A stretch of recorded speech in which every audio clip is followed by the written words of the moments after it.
Oh, hello, and welcome back to Spilled Ink, the Comics Wellspring live drawing show, where we're spilling ink and spilling the tea every Thursday night.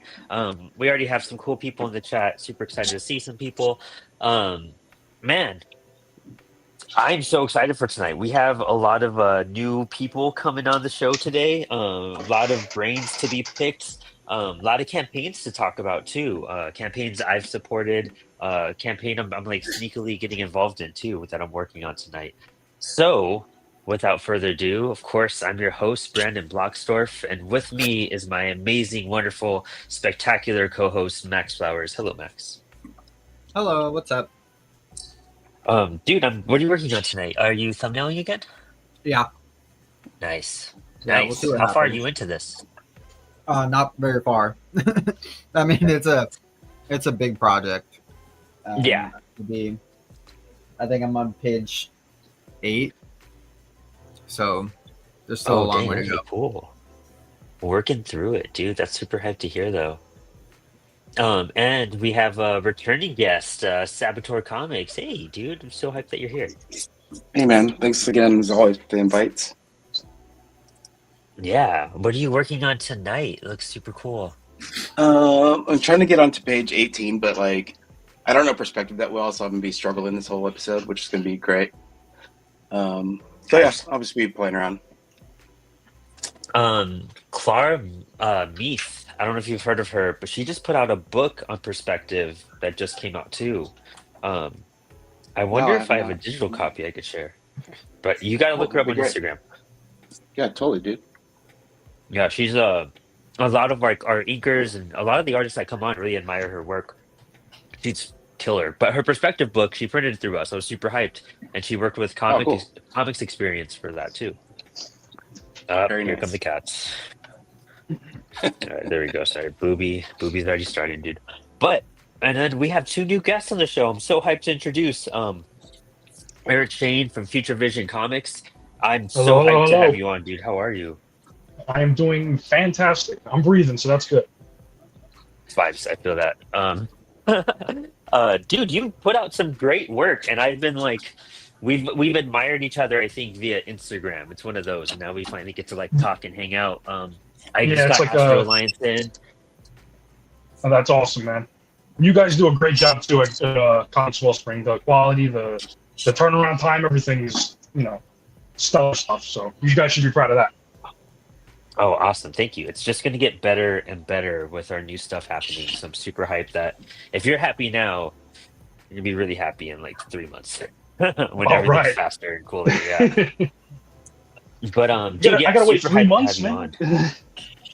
I know, dude. It's Q4, and I keep on thinking like, oh, Q4 is like in like now, but I'm like, no, I still have like a month or two, so we're good. We got time. We got to breathe a little bit, because I feel like it's gonna get crazy after that, so it'll be interesting. Oh yeah. Uh, but also we have Hobbs Hollick, dude. Hobbs, how are you, my guy? I'm doing good. I'm doing good. It's drawing giant eyeballs. Oh, that's dope. Oh, wow, that's really dope, dude. Gosh, what's that for? What are you working on?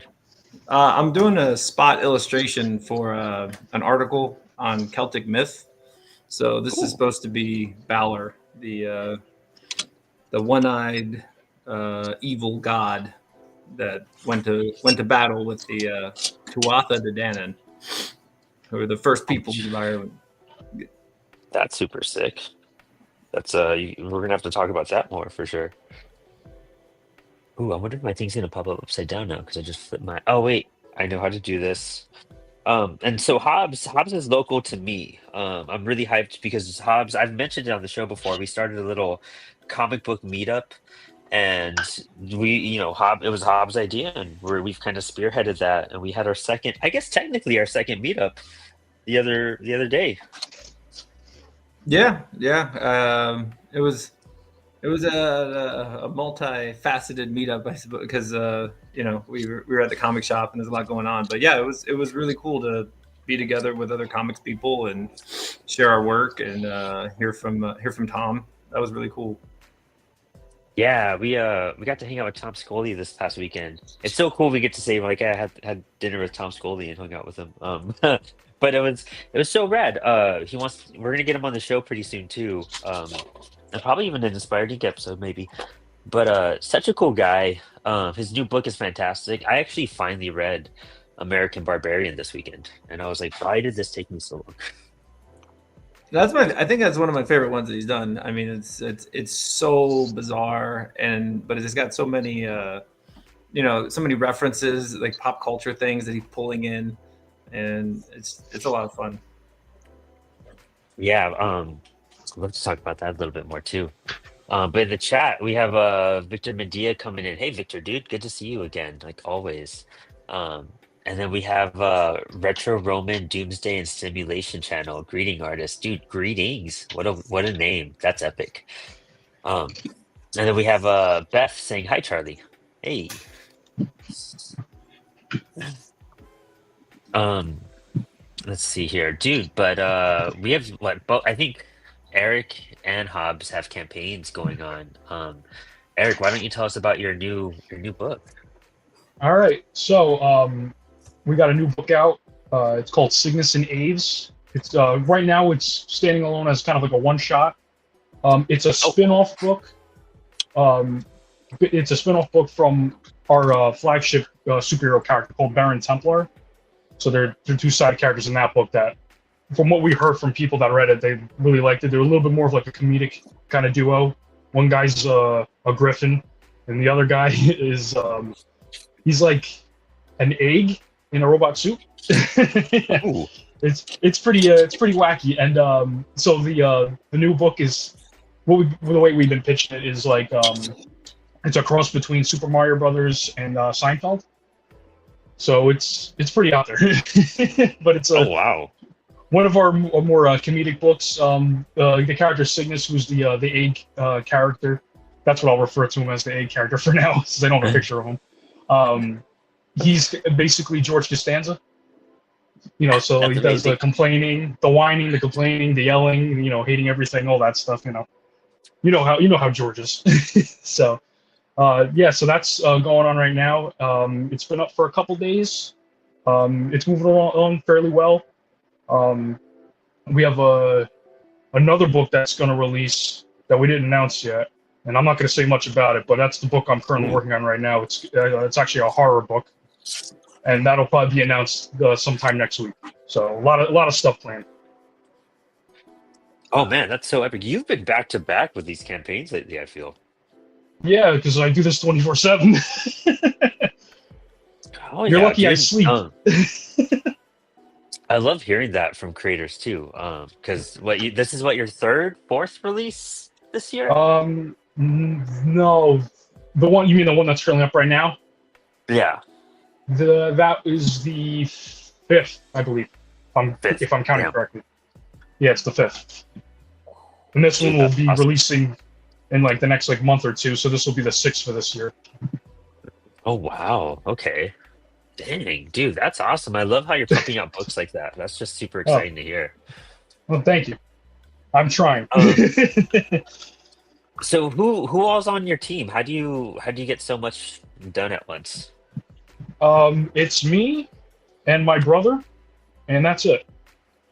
Oh, cool. That's really rad to It's hear. literally the two of us. He writes, and he colors, and he letters. I pencil, I ink, I do the logos, I do the character designs, I do all that stuff. He does the other stuff, and then we just run all the social medias together and book conventions on our own. We do everything. So, Oh, dude, I don't that's know what's awesome. wrong with us. We're crazy. I don't know what's wrong with us. That's the life. That's really cool that it's like you and your brother too. I really admire that. I think that's such a cool way to go about it. Whenever I hear like people teaming up like that are close family and whatnot, or maybe like best friends even and whatnot, like there's something just more passion kind of pours into the project. I feel sometimes it's a little more intimate in a really cool way. It's like both your dreams coming true at once. Yeah, but what it also helps too is like we're really close and we have a lot of the same things in common, like in terms of like what we like the same music, the same movies. We grew up on the same things, so wasn't really that hard to actually get together and say like, hey, you want to do this? We both like comics, we both like superheroes, we like movies, we like all that stuff, you know. So when he comes with an idea or I come with an idea and like, hey, it's like a cross between this and this is what the character looks like, we're both like, all right, cool. There's no real fighting or oh, I don't want to do that. You know, we're pretty much on the same wavelength, which is spooky at times. Not gonna lie. Oh, that's super awesome, though. It's probably how you guys produce so much work too. Just be able to, kind of combine heads like that and kind of flow through ideas.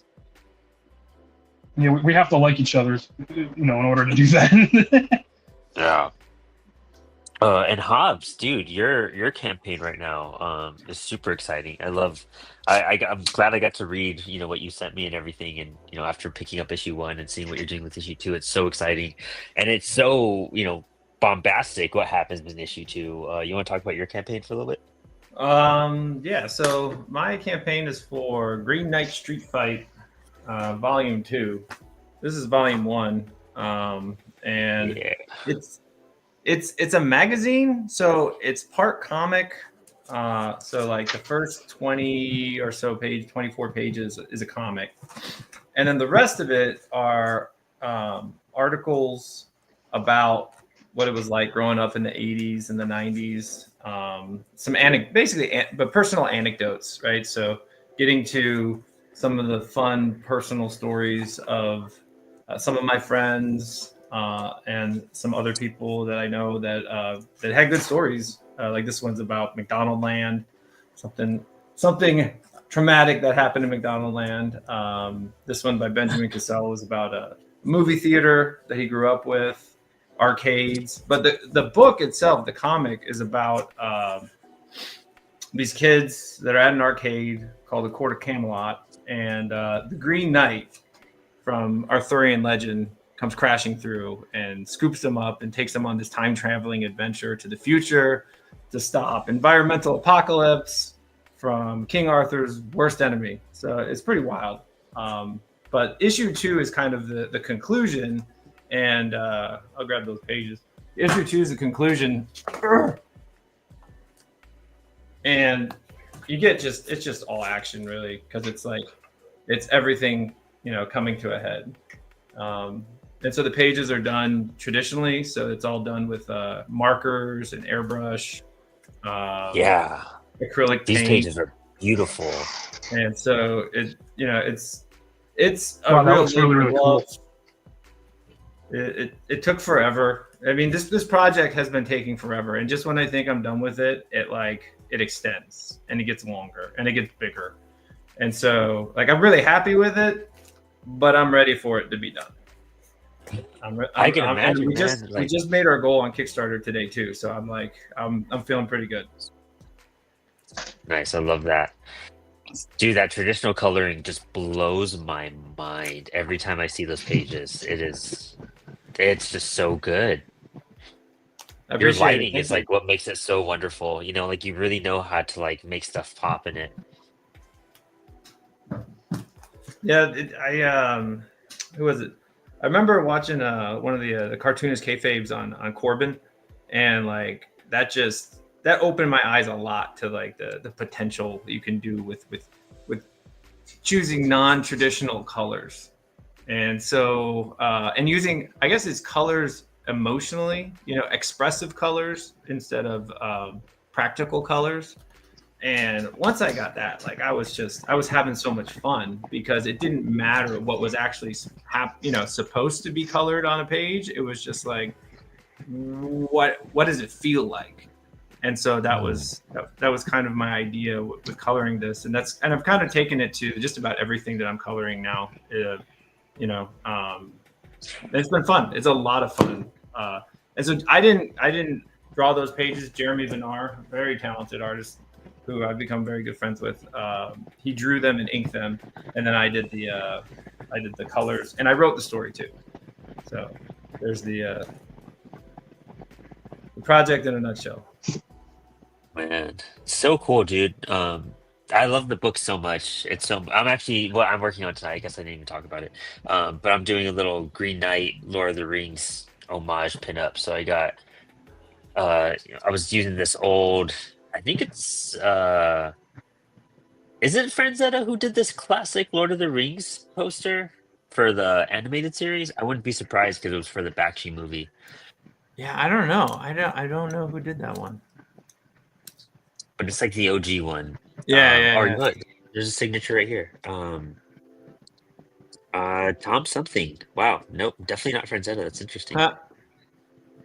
If I would just assume because he, Fire and Ice and whatnot they did together. Right.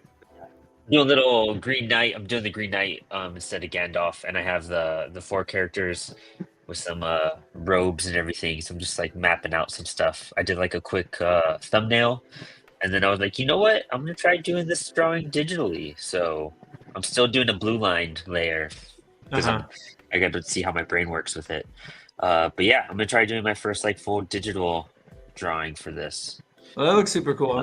I'm really excited to see what how it turns out. But I mean, just having someone do the characters. It's always fun when someone else draws your characters and you can see them from a new angle. You know somebody else's ideas can influence you, and so that's awesome. I'm really excited. That's rad.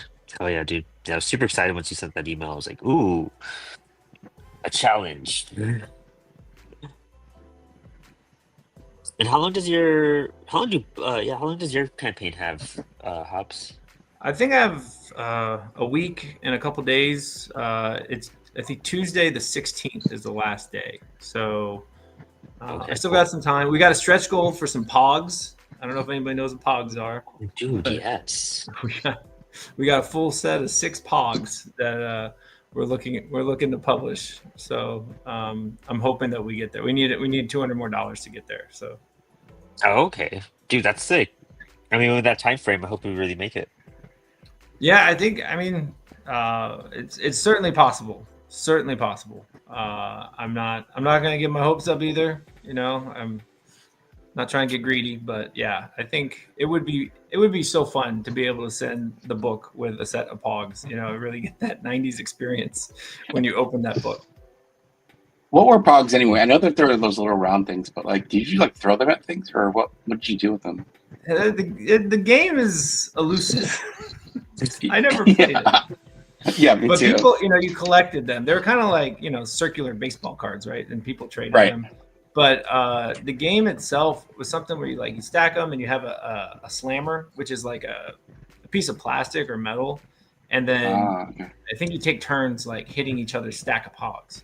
And depending on what happens, then somebody gets to keep the pogs. I'm sure it caused all sorts of chaos for kids, right? Because then they're like, no, it's my favorite pog. But I want to say the game was like that, but I get the impression most people collected them just for the fun of it. Right. Yeah, I never understood what they were for.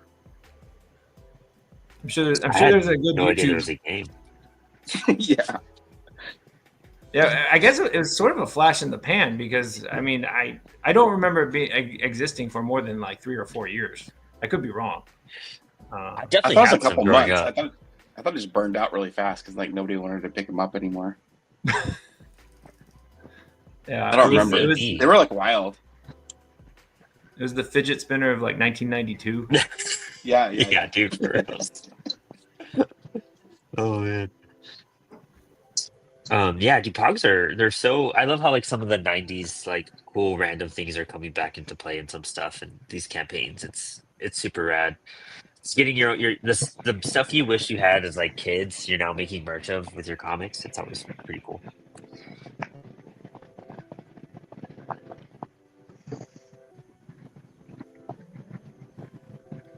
And for your campaign, Eric, is there any rewards that you're like really excited about? Yeah. So since it was inspired by like video games and Super Mario and all that stuff, we did this cool homage cover. It's like the you remember the like the cover to the NES version of Donkey Kong, like the old box art. Yeah. We did that with our characters, and it's a hollow foil. And we paired that with a gold coin, like a game token, that's got the two characters imprinted on one side and then the logo imprinted on the other, and it's in like a nice velvet like black box, and everything. So we're selling that either like separately and like as a package deal, and the quality is super.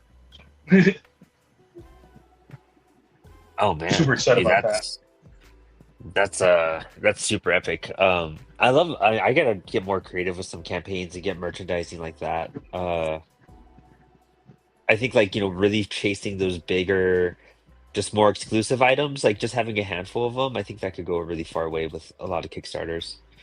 I'm sure you've Yeah, built out quite an audience on your Kickstarter page too by now.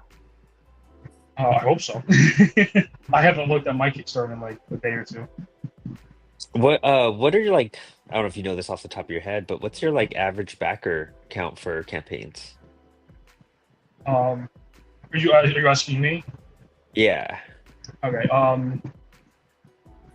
mean, it's been going up for us pretty much every campaign we've been doing, which is good.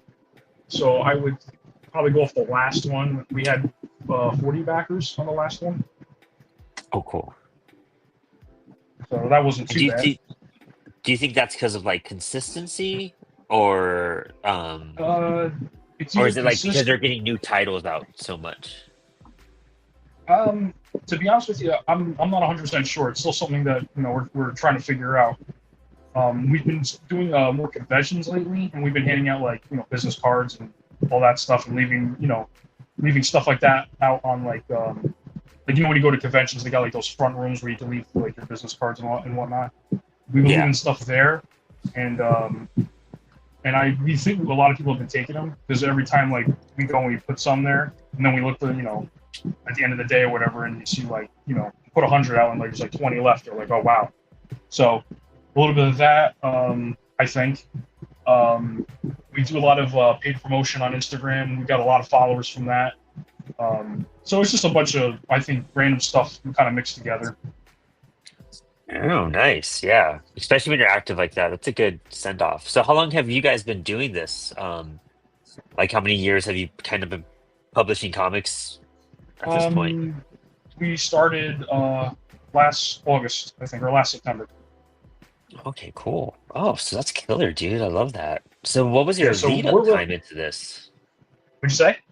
What was like your lead up time into launching your first and I guess second book?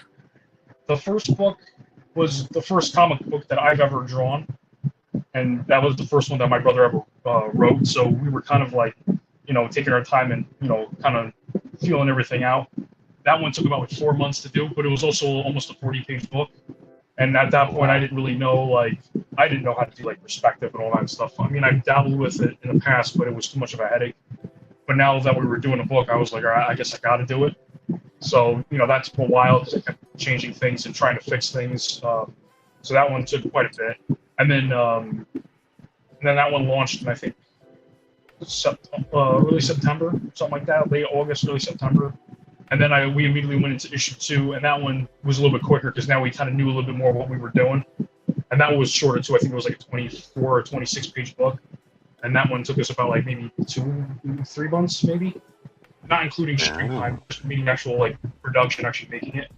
And then after that, we did issue 3, and they just kept getting quicker and quicker. By the time we got to Ashlon's, I penciled half the book in 8 days, and inked it in like the same amount of time. So that was like a 32-page book. So we got done with that book maybe like a month and a half, 2 months. So we definitely kicked everything into high gear when we were doing that stuff. Oh, that's super rad. Okay, cool. Yeah, it's kind of like Apollo. We spat out one book in May and then one in like November, and then it was January, and then it was March, and then April, June. It was just got faster and faster with turnarounds and stuch. Like, Oh, what the and then hell? now we had 2 books released in August, two. Well, I guess 3 if you count the Kickstarter going on at the same time. Yeah, it's wild. Once you start getting like the pendulum swinging, start swinging. Oh yeah. In the chat, we have a Retro Roman Doomsday and Simulation channel. I'm gonna say that every time. He said, "It's a horror show. Looks good. I mainly read Constantine and small publications." Dude, I'll tell Jade. That's super cool. He's gonna love hearing that. He's in Portland right now, so it's gonna make his day. But dude, Constantine, I'm on issue like 80 of Hellblazer. I'm trying to read all 300 issues. It's hard sometimes with that series. You can't binge it as much as I wanted. And they continue to say Babushka and Lady Killer were my favorite small series. Ooh, I feel like Lady Killer sounds familiar. I don't know about Babushka. Have you guys heard of that one? I think I've heard of Lady Killer. That sounds familiar.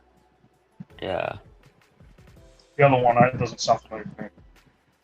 and not just the Tom Hanks movie. That's a Tom Hanks movie, right? Too, right? Is that what I'm thinking of as well? I don't know. We all have Google.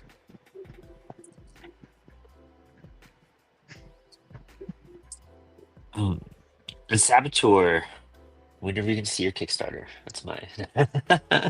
Oh, dude, I don't know. Like, I'm still trying to get past these pages. I'm just like, I get stuck on a page, and then it takes me like a week to get off of it. I don't know. So I'm trying to get better at that and stop looking at stuff so much and just, keep moving on. But I don't know.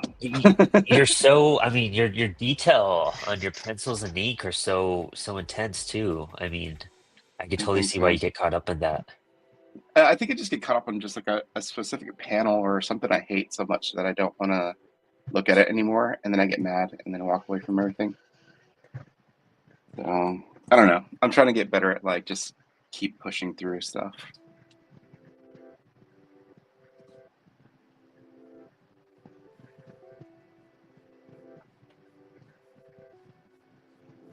My cat literally ejected me from the stream. I swear that was terrible.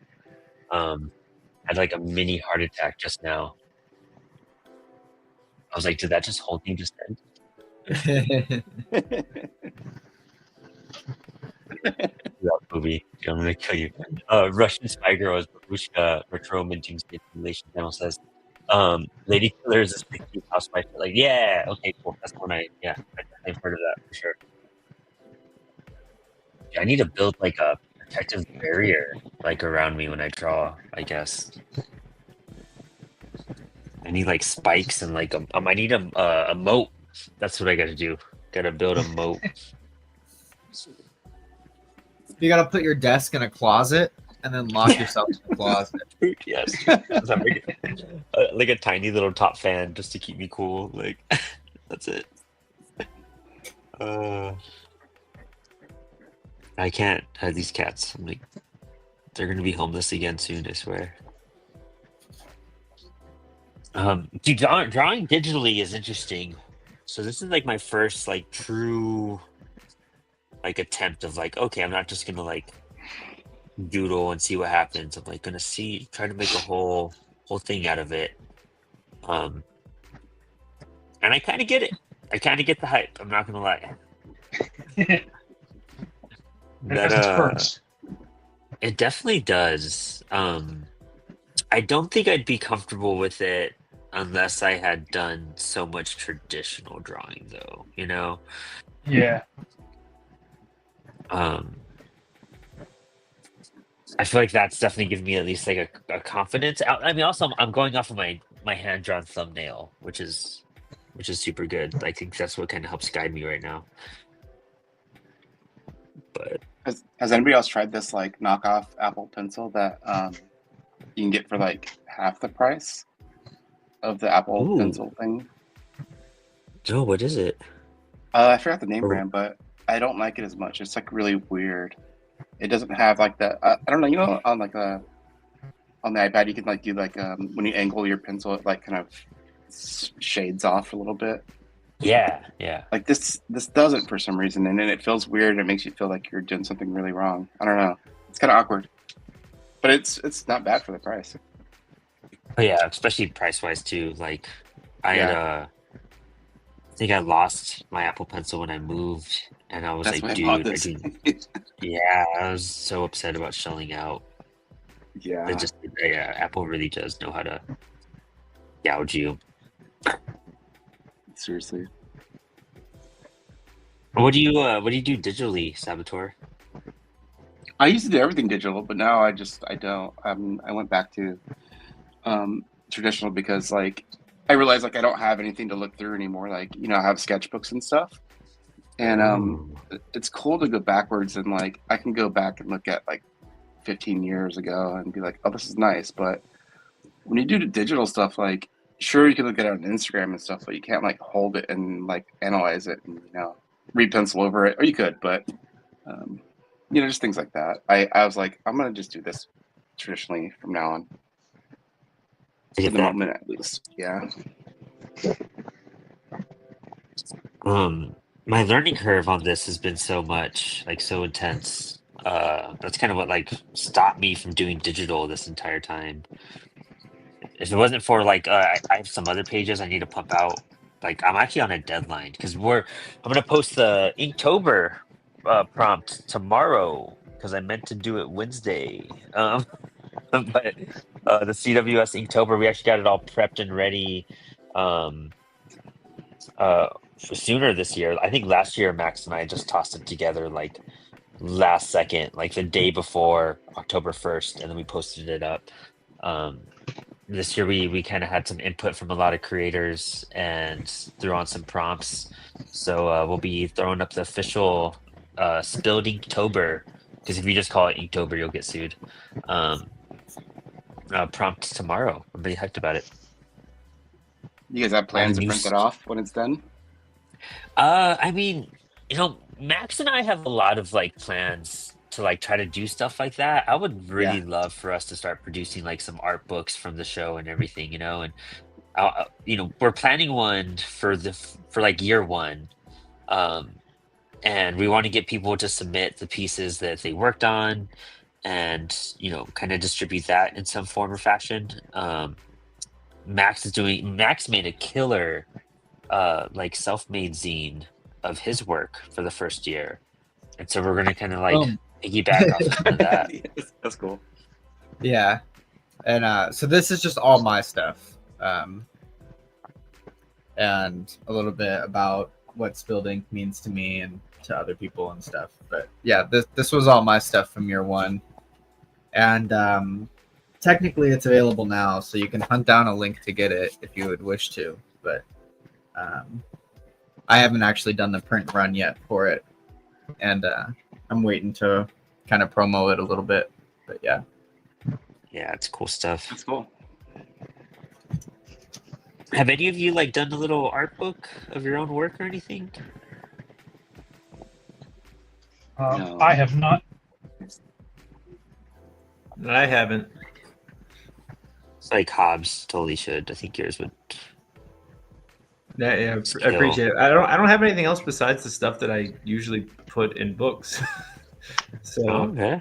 I feel like like the warm up stuff. I always see artists doing warm ups, and I just think, man, it's such a luxury to have time to do a warm up. Like if I have any time, I just come on and I just get to work on my pages, or something that is a project that's going to be either published or produced in a certain way. And so yeah, like my sketchbook, I feel like 10 years ago all of my sketchbook stuff pretty much stopped, outside of like preliminary concept sketches for books and projects like that.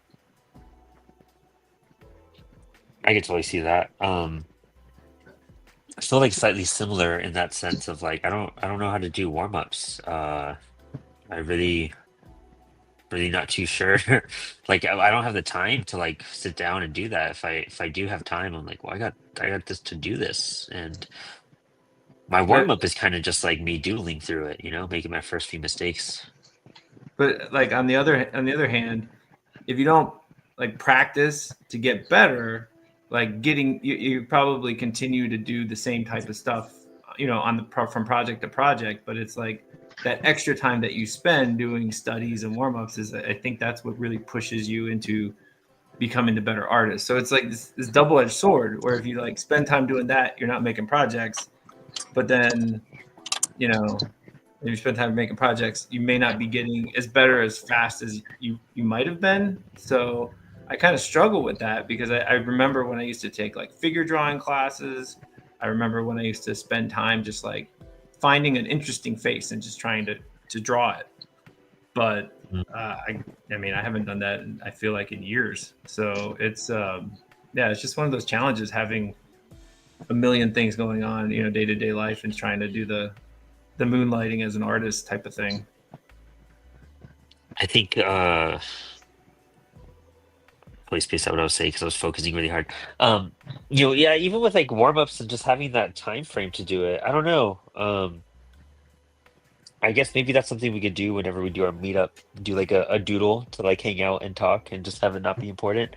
I think finding a purposeful way to do that is like really positive. And I think that's what Spilled Ink basically was its first year was like, oh, we have a prompt. We're just gonna draw this random thing and it's our prompt. It has nothing to do with any project or anything in particular. It's just kind of what do you guys want to draw tonight?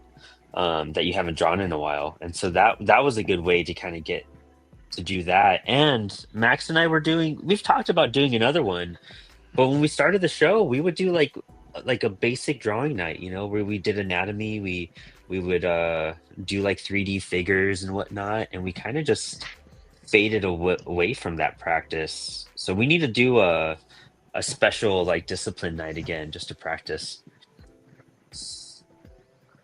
Yeah, it's a lot of the problem with it is that it's boring, right? You know what I mean? Yeah. I think trying to find a way to make it exciting is tricky because it's a lot of intense thinking and, you know, bad looking drawings and like stuff like that, you know. It's so Sometimes it can feel discouraging even though you're like secretly unlocking new talents and skills, right. you know. Yeah. You know, so there's ways to make it entertaining, right? You know, everybody does 100 hands in 2 hours, you know, or something like that, right? And then now you're looking at 5 different people doing 100 hands, and you're watching somebody, you know, you're essentially watching people draw 500 hands, and that's pretty cool. But to just like vaguely study anatomy or do some, you know, it's not as entertaining. Yeah, I just got some books that a friend lent me recently, and I was like, "Oh, I can't wait to like study this because like I need to work on my faces, and this will sharpen me up." And then I just every time I pick them up, I just, you know, when you just like instantly get sleepy, and you're just like, I think I should nap actually before I try doing anything. I've been there. Dude, yeah, that's just brain shuts down. I don't know. You have to find that learner's mindset and find the excitement. Give yourself a little goal. Because I think sometimes warm ups, you know, I overthink them sometimes when I'm like, oh, if I'm gonna draw a character, I'm just like, dang, that was it's gonna take up my entire drawing time if because I want to do well, like I want to kick ass. But like a warm up should just be like 15 minutes, and you just do a timer. You're just like, I'm gonna try to draw something in 15 minutes. Well, I think warm ups look different to different skill levels, you know. Yeah. Like social media is very manicured, right? So you go see some pro level artists doing their quote unquote warm up for the day, right?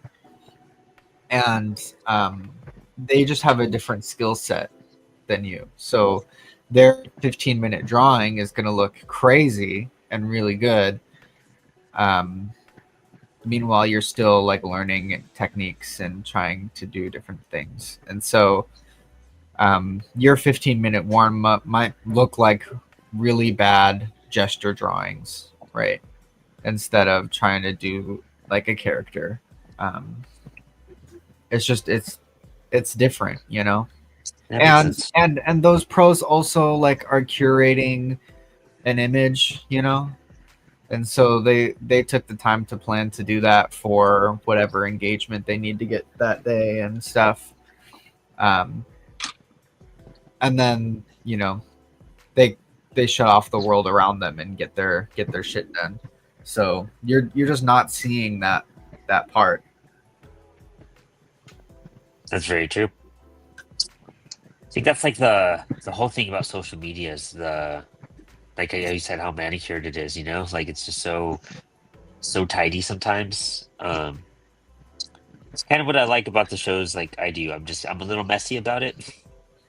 I feel like it's a little bit more organic, you know. Um that's why I did that new segment. I was just like, you know what, my cats are always just like messing my stuff up, dude. Like I swear to God, like and that video was the best example ever. I did that first take and Sebastian knocked over the camera and I was like, I'm keeping this ending no matter what. Like this hits the cutting room floor.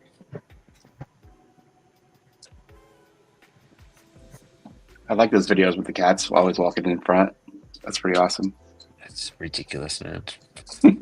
So so stressful. So much anger I hold in. Um I really feel like I've like learned so much on like how to zen out and breathe before I'm just like, you know what? They're just like T'Challa today, man. Like I don't know what's worse, like an annoying coworker or like my cat sometimes. Like I just can't. I'm Boopy. Yeah, I'm talking about you too, actually. Yeah, I Boogie's guy. Um, what are the things that you guys feel like you need to work on the most? Like we'll start with like Max actually. Um, line economy and and clarity. So, not just throwing down lines to throw down lines and have a reason behind them, right? And to make sure that I have clear focal points set up and can stage them properly. Those are my two big things that I'm trying to work on right now. And it's hard because it's not how I naturally draw. I'm very much like put a mess down on the page and clean it up after kind of person. And it oftentimes leads into too much mark making and too much time spent at the drawing table, you know? Yeah, I see that. That makes sense. I can see how you've kind of altered some of that, like how you've been thinking about that subconsciously in your last few drawings.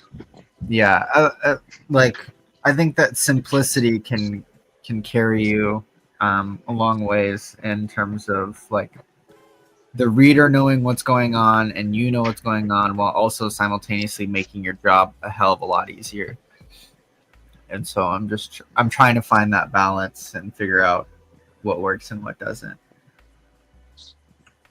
Before I bounce to Sabateur and everybody else, let me go through the chat real fast. Aaron Lee says, "Love seeing you guys going strong. Dude, we miss you. I know school started, so you're swamped, but can't wait to have you back. I think I'm going to see you at SPX if I'm not mistaken. That's coming up in like a week or so, huh?" Retro Roman Doomsday and Simulation Channel says, "We are all good enough. We just don't have enough people say it. You are great." Oh, thanks, man. I think that's why we have the show too. It's so encouraging for everybody. I mean, I wouldn't be doing what I'm doing today if it wasn't for like everybody in this room, to be honest. I mean, it really inspired me a lot the last couple months. They also continue to say, make a time limit, 5 minute, 8 minute to draw just one new thing, just get it out. That's very true.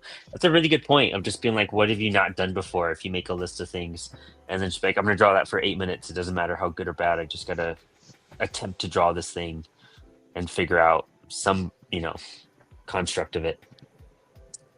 But Sabateur, what's one thing you feel like you need to work on a lot? Dude, perspective, big time. Oh, perspective. That's the hardest thing for me. Like, I just don't see it. Like, my brain doesn't comprehend it for some reason. Like, I can see it in my head, but I can't put it on the paper, which makes no sense. But it just doesn't work right.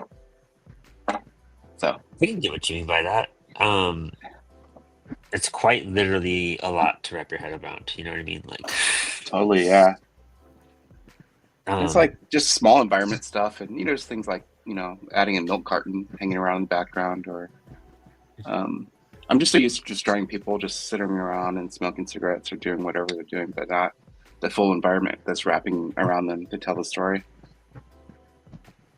Oh, dude, yeah. I see what you mean. Jay Louder, we were talking about it when he was doing his last book, and he's like, I love throwing like crumpled up cigarettes or like, crush can in the background just to add more like, a ball of, wrinkled up paper. Yeah, Um, that's so hard. Like people that can get around that and do that, it's just, I mean, it's just awesome to be able to think that way. yeah, like finding the space in the image to do that where it layers on well and doesn't like Yeah. over clutter, I feel. Yeah, totally. Eric, how do you kind of work through that? Like fitting in images into or like small details into your paneling. Well, first of all, I start off with a grid, like a perspective grid. Like once I Okay. find where my horizon line is and everything, and I like where I like where it looks, I'll just do that. I'll put a perspective grid, and then I'll grid like horizontally and vertically, so I have straight lines there too if I need them. And then I literally just, like, for the most part, I just freehand a lot of stuff according to my grid, and I just do a lot of like kind of eyeballing. I try to get like the more important things that I want like in the front of the panel or whatever I want the reader to look at. I try to make that as close as I can, but things in the background, the farther they get, away from me, I usually just freehand it. I figured if it looks decent enough, it's all right. You know what I mean? I don't think anybody's gonna complain too much if something's like this big, in the background. That's pretty much what I do. I try not to That's a big overthink thing. it. Yeah, not overthinking it. That's exactly what I say. Like just kind of rolling with what does come out and just trying to play it off as much as possible and practicing 'Cause it. It's like the only way. I feel like the average reader is not going to break out a ruler and like put it to the page and see it if everything lines up. You know what I mean? So I'm not too concerned with that. As long as it looks good, and I don't want people to have a headache trying to figure out what the hell they're looking at. If that works out good, then I'll take it. That's the bare minimum. I'll take it. Yeah, I think we all overthink our own stuff a whole lot for sure. For sure. Yeah. I've definitely done it. We're just working on a line and you're like, no one's gonna really look at that line. You're gonna be lucky if nobody. You're gonna be lucky if someone notices that line you're talking about. I mean Hobbs too. Like your level of detail is so heavy. Dude, those pencils are killer. Um, Gosh, like how do you work out like the proportions for stuff like that, and like knowing where you're gonna find those like those eyelash and the deep details in the eyeball where it shows like the veins. Like you don't even do like a thumbnail. You're kind of sketching that out, huh? Well, I did have a thumbnail actually. Oh. Hold on, let me bring that up. So this was what I was working Oh, that's from. cool. So like I did this real quick, just to try out the idea, and then this probably took me like I don't know 5 minutes, and then from there I was like, okay, I think it works. I think it reads. And I took a picture of my eye, on my phone, and so I was just kind of looking at like the folds and the eyelashes. I wanted to look gross. I love doing eyes that are like really gross. We put a little conjunctivitis in there, the veins, and then just like exaggerating it, as much as you can until you get it right next to not understanding what it is. But yeah, now I'm on this goo that's supposed to be coming out of his eye, right? And it's like that's a hard one because it's like, is it supposed to be translucent goo? Is it radioactive goo? So the myth just says that it's it's toxic and it just kills you on contact. But so there's a lot of space for artistic interpretation. Yeah, I love that. It's sick. So what's something you feel like you need to work on the most, Hobbs? So I think probably like attractive female faces. I think female faces in general, But when you can do a caricature and you can make something just like goofy or ugly, usually it works pretty well. But when you're trying to make something look, especially like attractive or nice to look at, or there's certain aesthetics that I'm not really good with. I push, like with this, I push towards gross, push towards goofy, but then bringing it back to something that is more aesthetically pleasing or beautiful, that can be challenging, I think, for me.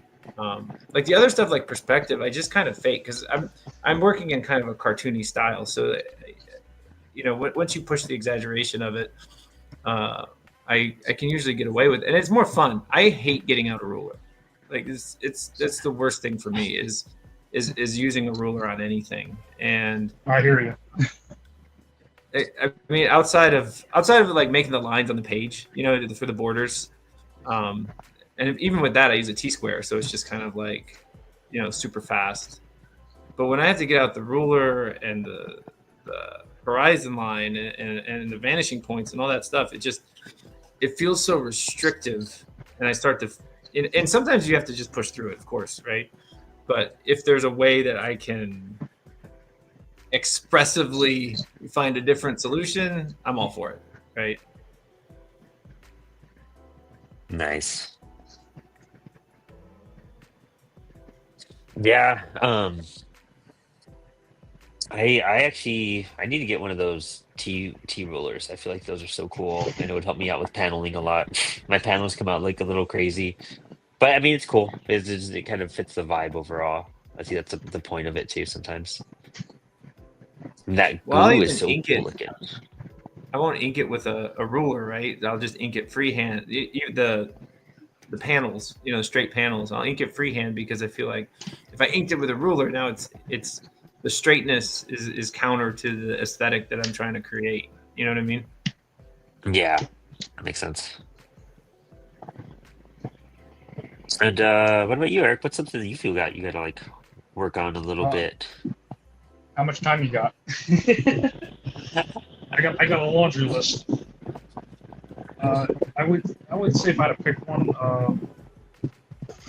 I mean I used to have a problem with perspective, but I feel like I've kind of figured that one out a little bit. Not I'm sure there's more I can do with it, but for the most part I think I'm alright with it. I would say I'm trying to get better at like making my images clearer, like composition wise, like having like certain things be the focus and not have like too much stuff like going on in the background that it's going to distract the reader from what I want them to look at.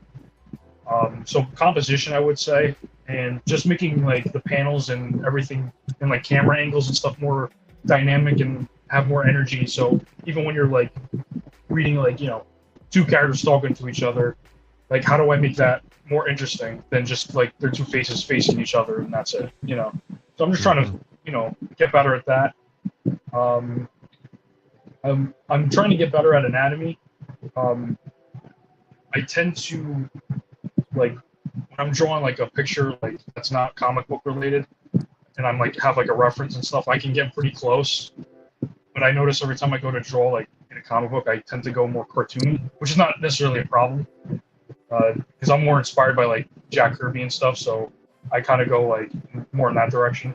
But sometimes I have the urge to like I would like to not make it as cartoony and make it a little bit more realistic, but I can't bring myself to do it for some weird reason. So I would say maybe anatomy or trying to make things look a little bit more, realistic is something I'd be interested in, trying to get better at, or composition, I would say.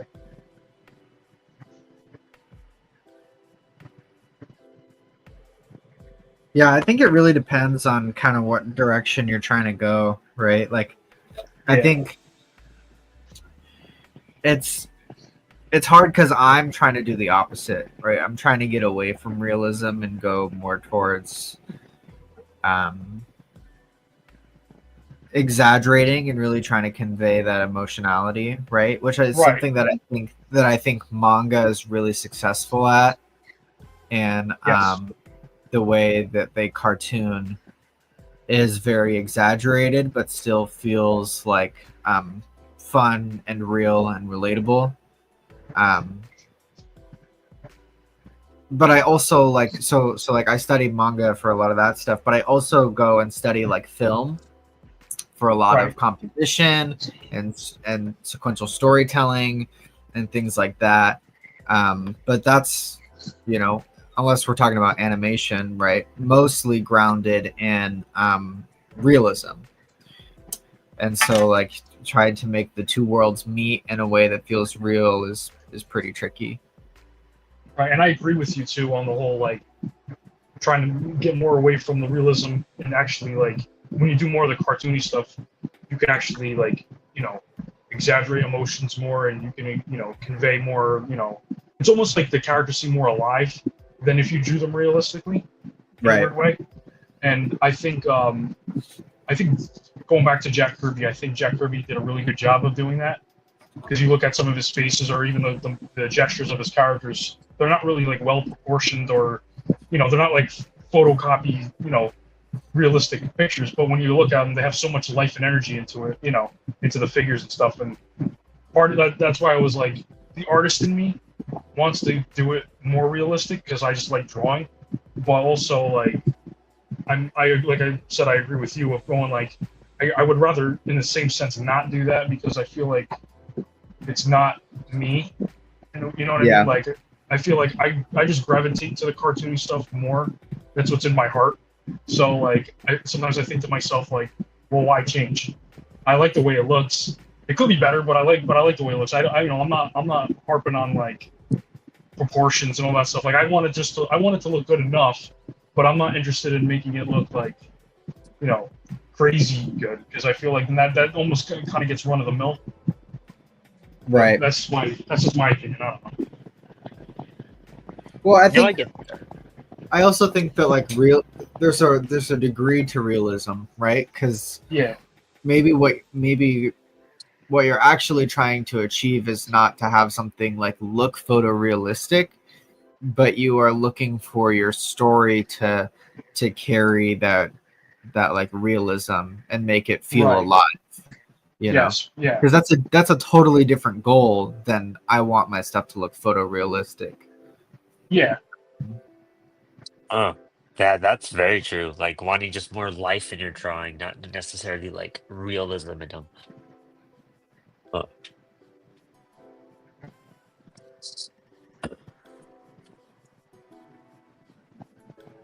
I think that's like been like the most interesting part. Like, you know, as I've tried to develop or understand my style in that sense is like, okay, like what level of realism are we going for here? And it kind of your brain does that page on understanding comics from Scott McCloud where he talks about the various ways of cartooning and whatnot, and from realistic to just like a regular like circle smiley face. Yeah. And it's like, where do you kind of land on that spectrum?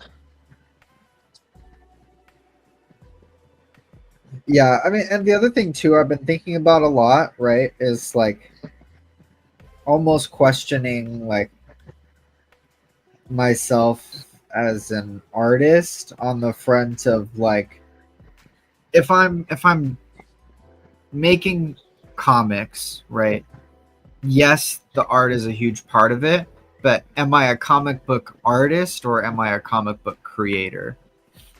You know, right? And those are two very different things. And an artist just kind of like, I mean, I guess that's not true or fair, but like in my head, it's like the artist is just trying to make a really pretty looking picture or an appealing looking picture or something, right? Like it's solely focused on the visual aspect of it. Versus if I'm just trying to make comics, maybe I don't need to spend, 10, 12 hours rendering a single panel because it's got a complicated perspective or whatever. Or maybe I don't need to spend my time rendering so much and I can just work in simple lines. And that way I can tell more of the stories that I want to tell and be able to like put out comics instead of put out pretty pages. I agree 100% with that. Yeah, that's where I want to get to too. And that's where I think of like where where I see that done really well is like in people like Jim Mafood, right? Oh yeah, dude. Yeah. Who like you can tell he like the line is not precious to him, right? He's just like getting the idea on the paper and has done it for so long that he like just naturally looks pretty, or that like he's done it so much and there are some like fans of his work that they don't care about the finality of the piece, right? Because his stuff is not ultra rendered at all. It's just fun and carefree and animated. I think him and like that Mahdi guy, like he does it too. Like, Dean. yeah, man, he just puts out books like crazy. Yeah, I want to get to that point, man. And he's having fun. yeah, and Jeremy Heiler does it too, but he comes from the Daniel Warren Johnson camp of stuff of art, right? Where like that kind of like manga influenced style. Yeah. Brunson does it too. It's very like clean and simple, like brushwork and shapes that just like convey exactly what you need to. Can you say both of their names again? Yeah, Jeremy Heiler and Raymar Brunson. Thanks. Yeah, Check them out.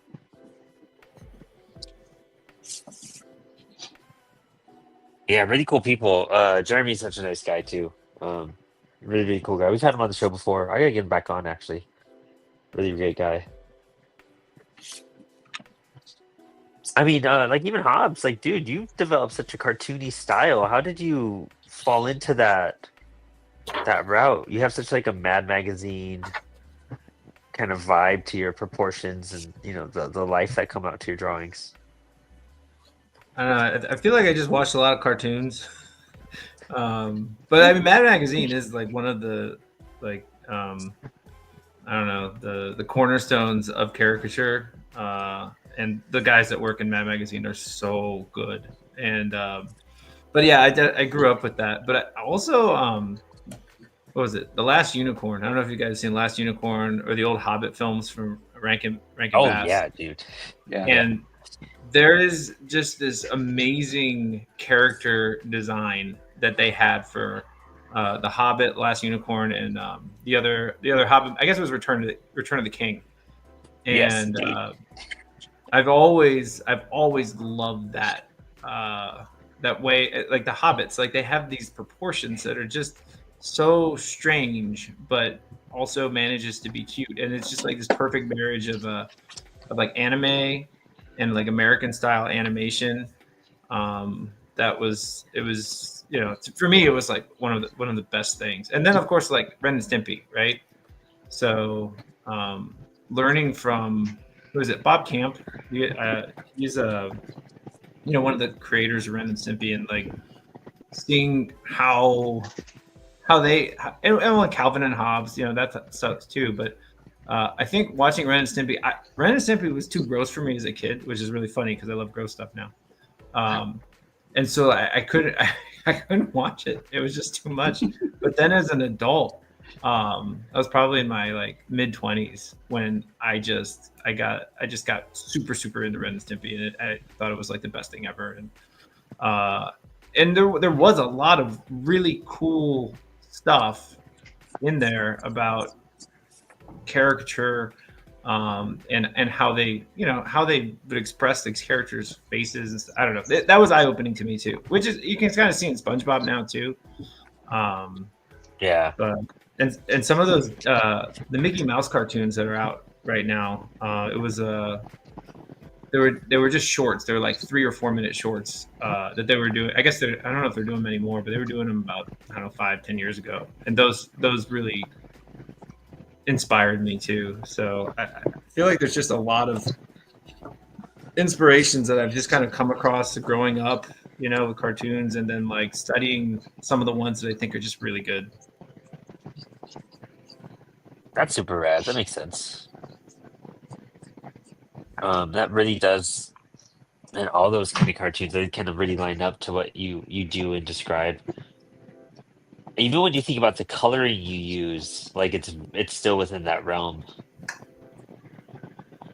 Yeah, again, like with the like that. I go back to the last unicorn, but to me, it's like the most beautiful animated film. It's flawed. Like it's not. It's not overall. It's like it's got its problems. You know, but visually, I just if that's kind of the pinnacle for me is that type of thing. The type of thing that's stylized. It's expressive. It's got great character design. It's got color use that is used in a way that is non-traditional or used to show emotion or whatever. And like that's I go back to that all the time. That kind of animation, but that one in particular, it really just inspires me every time I see it. I think it's either on Tubi or HBO Max right now because I just remember seeing that scrolling the other day. Dude, that's wild you bring up, right? Yeah. Again, it was right next to Fern Gully. That's how I know. Fern Gully's a shit. It's so funny you bring up the Lord of the Ring movies, dude. Our friend Anton Blake and Eric Allred were over at my place one time, and I was like, guys, have you seen the animated Return of the King? And they're just like, what? Like, what are you talking about? I was like, yeah, there's an animated Return of the King. And I tried to show it to my girlfriend like a few months before. And literally, dude, we had to like fast forward through it because we just couldn't do it. We were curious what was going to happen because it's set up so bizarrely. And it's so out of like the timeline is totally different. Like the way it starts is just completely different from anything in the book. But dude, we make fun of that song, that Frodo of the Nine Fingers. Oh yeah, And the Ring of classic. Doom. Yeah. If you guys haven't seen this animated Lord of the Rings, you guys need to go watch it. I swear to God. I've seen It's clips of it. if there's a whip, there's a way. You know that one? That one's the good one. Oh my God, yes, that's right. That's so. It's like the orcs are marching. Yes. Man. But yeah, it's a mess. It's got 4 different beginnings. Like it's yeah. It starts and then it restarts and it restarts again.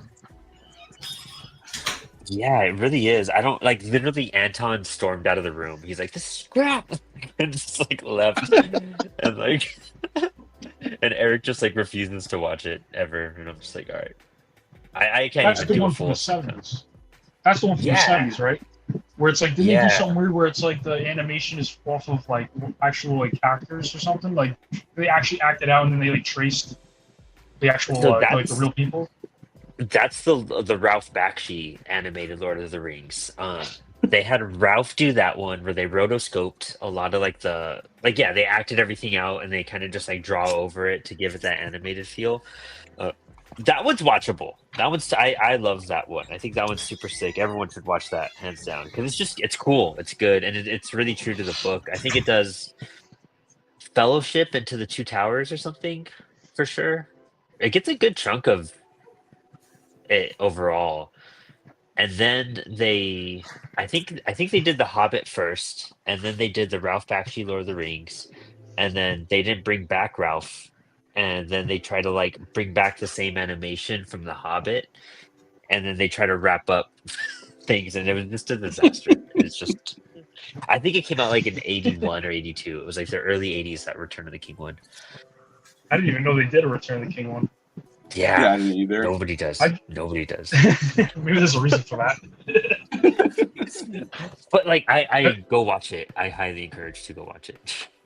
I've seen clips of the 70s one. That's the one, like the only clips I've seen, and I'm like, I don't know if I can watch this. This looks like an acid trip. Dude, yeah, no, hands down, you're correct on that. There's like a whole scene that's a whole battle, and it's just, you know, in the beginning of Monty Python, the Holy Grail, like where it's the intro credits and then the mariachis take over. Yeah. That's what it feels like for a little bit in that battle, like just flashing colors at you. Oh man. Real quick in the chat, Chris H says, "Hello, Max. Do you have any new comics or campaigns going on? I know Family Man just ended." I just finished fulfillment on Family Man, um, which took a little bit of time because we had to do some custom stuff. We did some screen printed T-shirts and stuff, and then I've been tackling some side projects while I work on my next book, which is what this is right here. But I've got this guy. This is all wrapped up.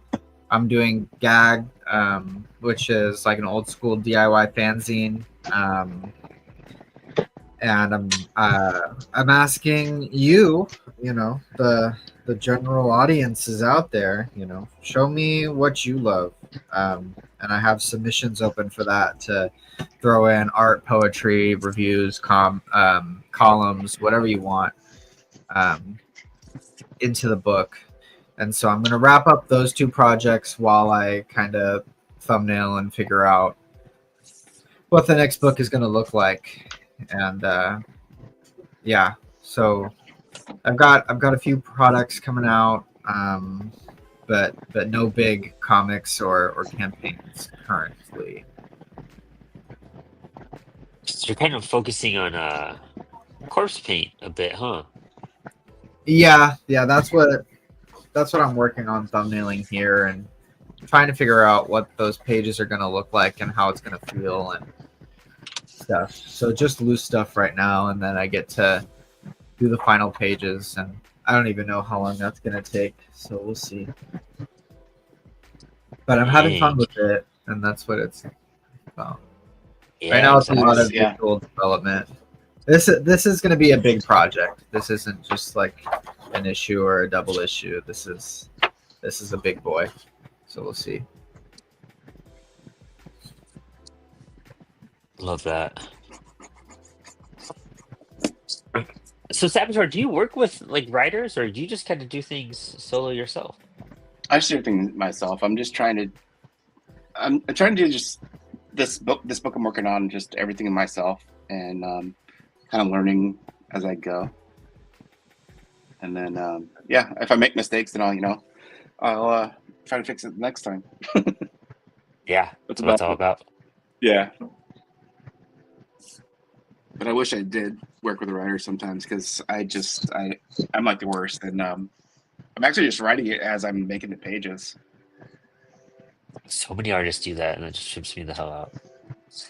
I'm just like, how, man? I'm like, wrapping up the writing on Faker Death, and I'm writing over China's art, and I'm just like, whoa, this is some structure. You gotta play. It's like, I don't know. It's as if somebody wrote like the drums and bass to something, and now you're kind of putting guitar parts over it in a sense. Yeah.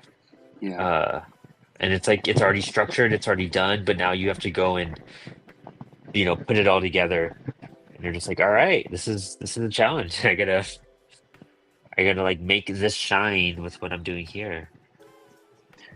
I feel like there's like some days that are just better, like my brain functions better, and I can function and say, hey, I'm gonna write this script today, and then I'll pound through like some really loose like stick people, and then make those people like talking to each other, and that's my basic outline script, and then I'll just keep penciling on top of it until it's like refined and move that way, if that makes sense. Oh yeah, it's rad.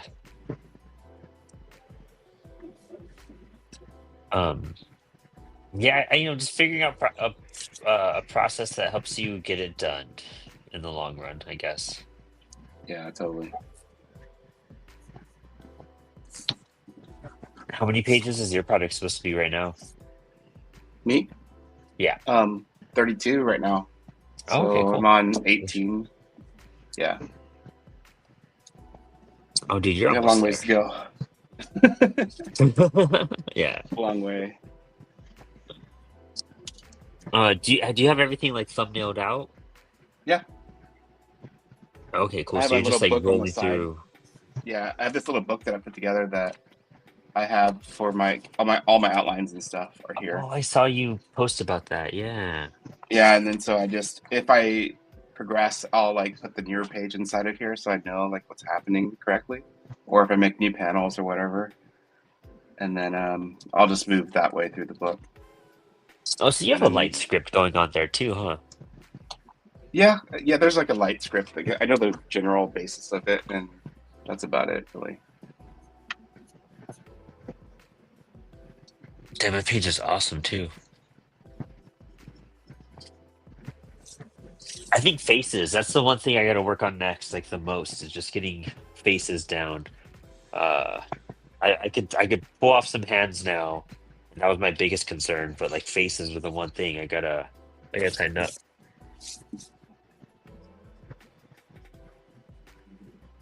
You know what's And a just good finding book a for quick faces? way to do them. Oh, please tell me. Sorry. I was just gonna say real quick. A good book for faces. Well, actually, two is the How to Draw Comics the Marvel Way, and then the other one would be Andrew Loomis. I forget the name of Oh the actual book, like the actual title, but it's one of his books. If you get those two books, you're pretty much, I'm not gonna say golden, but you're close to being golden. Oh, super rad. Okay, I gotta look into that other one too. And that How to Draw Comics the Marvel Way book always threw me off. I gotta give it another chance now that I know more about drawing. I think just a very beginner level, I didn't agree with my brain.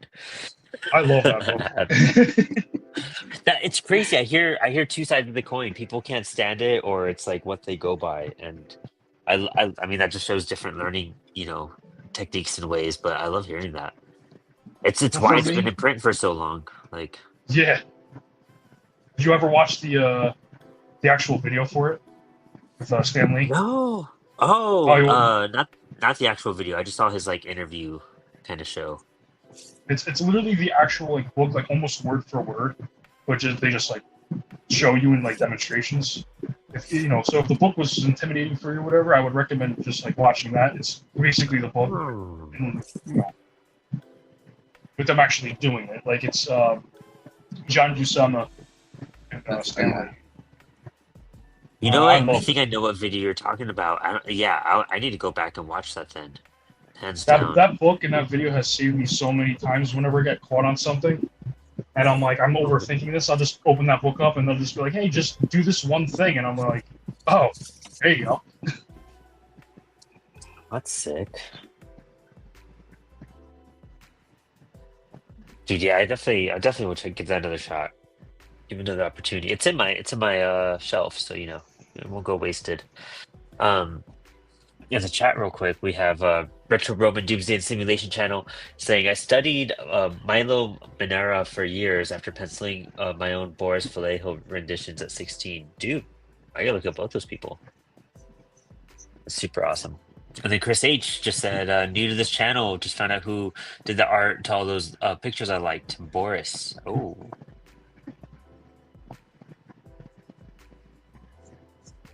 Another one Boris, to that look into. painter guy that had the Right, muscle. that sounds familiar. Yeah, it sounds familiar to me too. I couldn't figure out who it was. So Hobbs, this Green Knight character, what's this weapon he has? This if you want to tell the audience a bit about it. What's the weapon he has?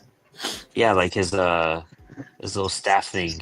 So it's like he's got two weapons. One is just an axe, which is like from the story of Sir Gawain and the Green Knight.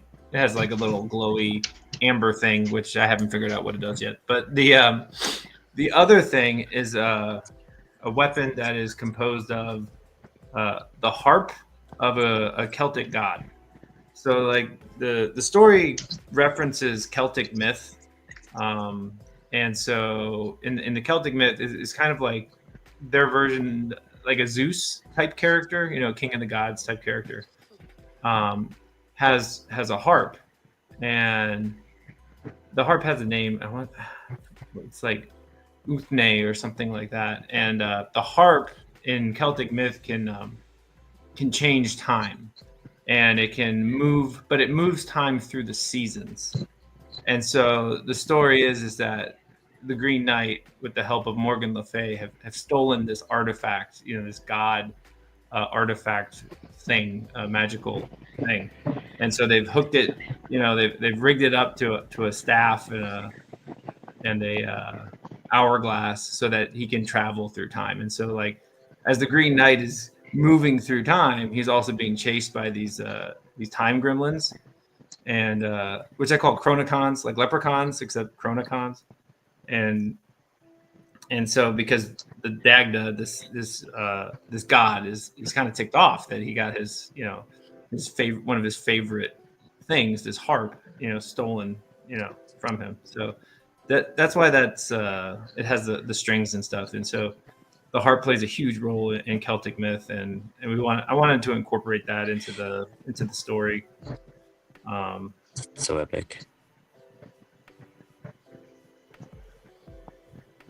What got your attention so much on like stuff like that topic in general, like myths and going into some history like that?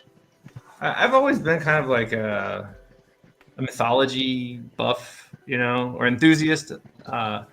And so, I mean, even in school, I took all sorts of classes on religious studies, learning the great stories of different traditions and things. But my wife was a big fan of Celtic myth, which I wasn't familiar with at all. And she's like, no, it's like the Lord of the Rings. That's where they got all their stuff. And I'm like, what?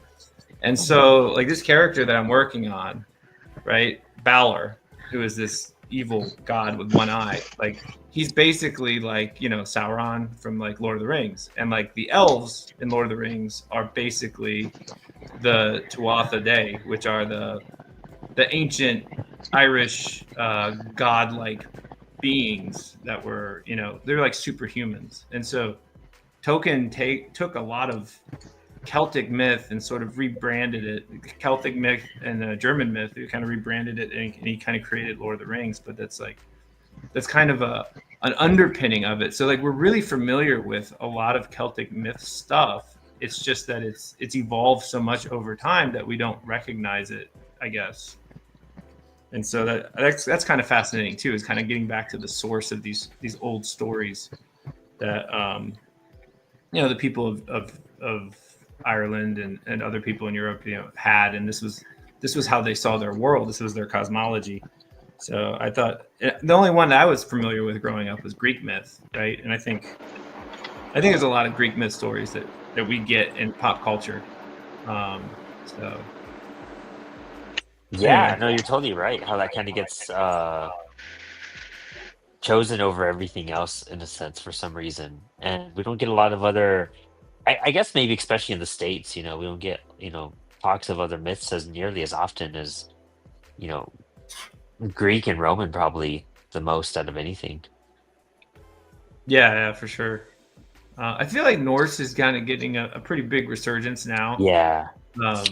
Especially with like the shows like the Vikings and stuff. So like, yeah, and Thor. I mean, Thor has always been there, kind of pushing that Norse myth stuff with the Rainbow Road and all that. And I don't know. I had never really read any Thor comics.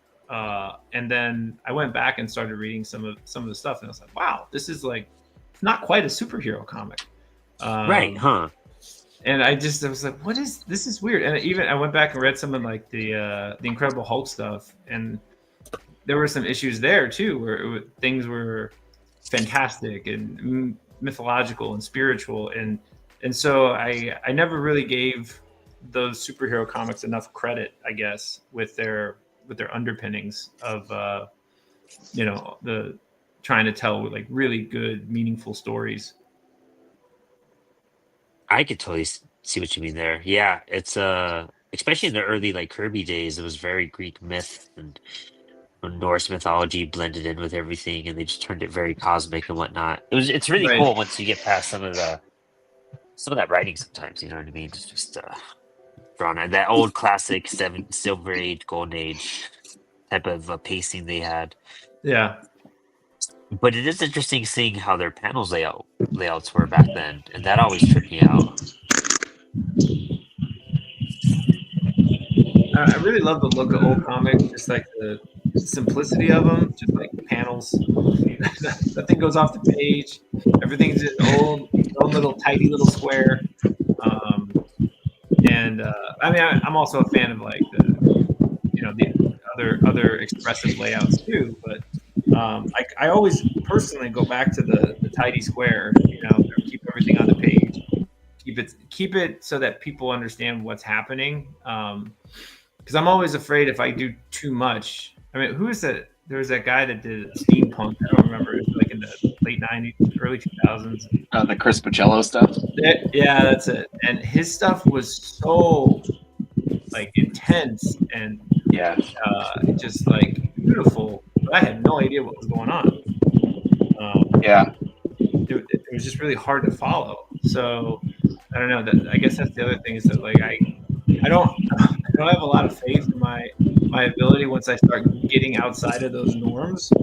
So keeping everything in a panel, like I figure, like, well, at least the reader knows they go, left to right, top to bottom, and hopefully they can figure out what I'm trying to say. Yeah, I can see what you mean there too. Now we're getting a little bit of noise from someone. I'm not too sure who it is. I'm gonna do a little. No, it's not Hobbs. Oh, you know what? I think it's Eric. I think we're picking up some noise from you. I was just testing on muting different people. I have a fan on. It could be that. Maybe that could be it. I could shut But it. Honestly, we could just unmute whenever you talk to, if you want, if that's easier. So you're not uncomfortable. It doesn't matter to me. Okay, cool. Yeah, just hit unmute whenever you speak. Yeah, there we go. That changed the tonnage. I didn't realize. Mics are so annoying sometimes how they pick up random stuff too. I had an old mic when I first started podcasting that would pick up the fan and I couldn't keep any electrical device near its cord or else it would start buzzing instantly. Oh, you have a lot of like electrical interference? Yeah, dude, like crazy, like early Apollo days. Yeah. I've done, well, I don't know. I really like microphones. I used to follow this musician who was like a microphone nerd for sure. And so I ended up learning a lot about microphones, and it was at the same time that I was like recording and making music. So I was learning a lot about microphones, and I just have picked up kind of a lot of knowledge about audio and shit. But because I've had to troubleshoot a lot of stuff over time. Mics are so interesting, dude, because you have to learn so much about them, like especially when you're doing live sound and things like that, like or recording, compressor mics and all the different type of variations they are and what they use. And then like when I started podcasting, figuring out podcast mics and what works best in what room and what picks up what and I was how just you going to have ask it you about set that up. too. What mic do you use? Yeah. I have a killer that Shure mic, that one that they use, the SM7B. Yeah. I have two of those. I felt like I treated myself once I started doing Inspired Ink. And then CWS got me a mic right after that, and I was like, damn it. But I have like my own like personal like setup, and I typically use like a Scarlett interface, like the Focusrite, and I'll use I think it's like a cloud lifter for noise sometimes, depending what room I am or what house I was living in.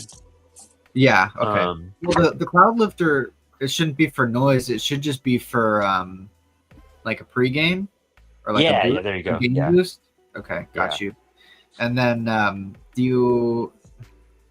are you running that into like any kind of mixer, whether it's physical or digital? When I did that setup, no. But now that was like I would just go straight from my mic to I think it was the Scarlett to the cloud lifter. I guess the cloud lifter into the Scarlett into my computer. I think I haven't used that setup in a while because now I have a Rodecaster, a Rodecaster Pro, and I just use that mixer for my Inspired Ink podcast. Gotcha. This show is the only one I use my AirPods for because it's just doing the chord and drawing and fighting the cats, it's no, it's impossible, dude. Like, Yeah. Well, and the other thing too is like digital mixers kind of like are annoying. If I'm like recording or streaming through OBS, it's not a big deal because I just have it built in. But like trying to get like mixers and filters onto like StreamYard would be a nightmare. And so I just don't bother. yeah. But I have a Neat King B2 is what I have. That's my microphone. And Cool. I bought that right around when we were starting Spilled Ink because my old microphone broke when I I remember moved or that. before that because I wasn't rough on my microphones. My bandmates were rough on my microphones. Oh. So I used to have a blue Spark is what I had, I believe. Oh, I had one of those, or my friend Sam And, had one of those. Those are great. yeah, and that something in some sort of wire in the microphone broke, and so I was having all sorts of issues, and I ended up just buying. I bought a new mixer or a new audio interface. So I have a Behringer Euphoria UMC22, which is it's a Scarlett.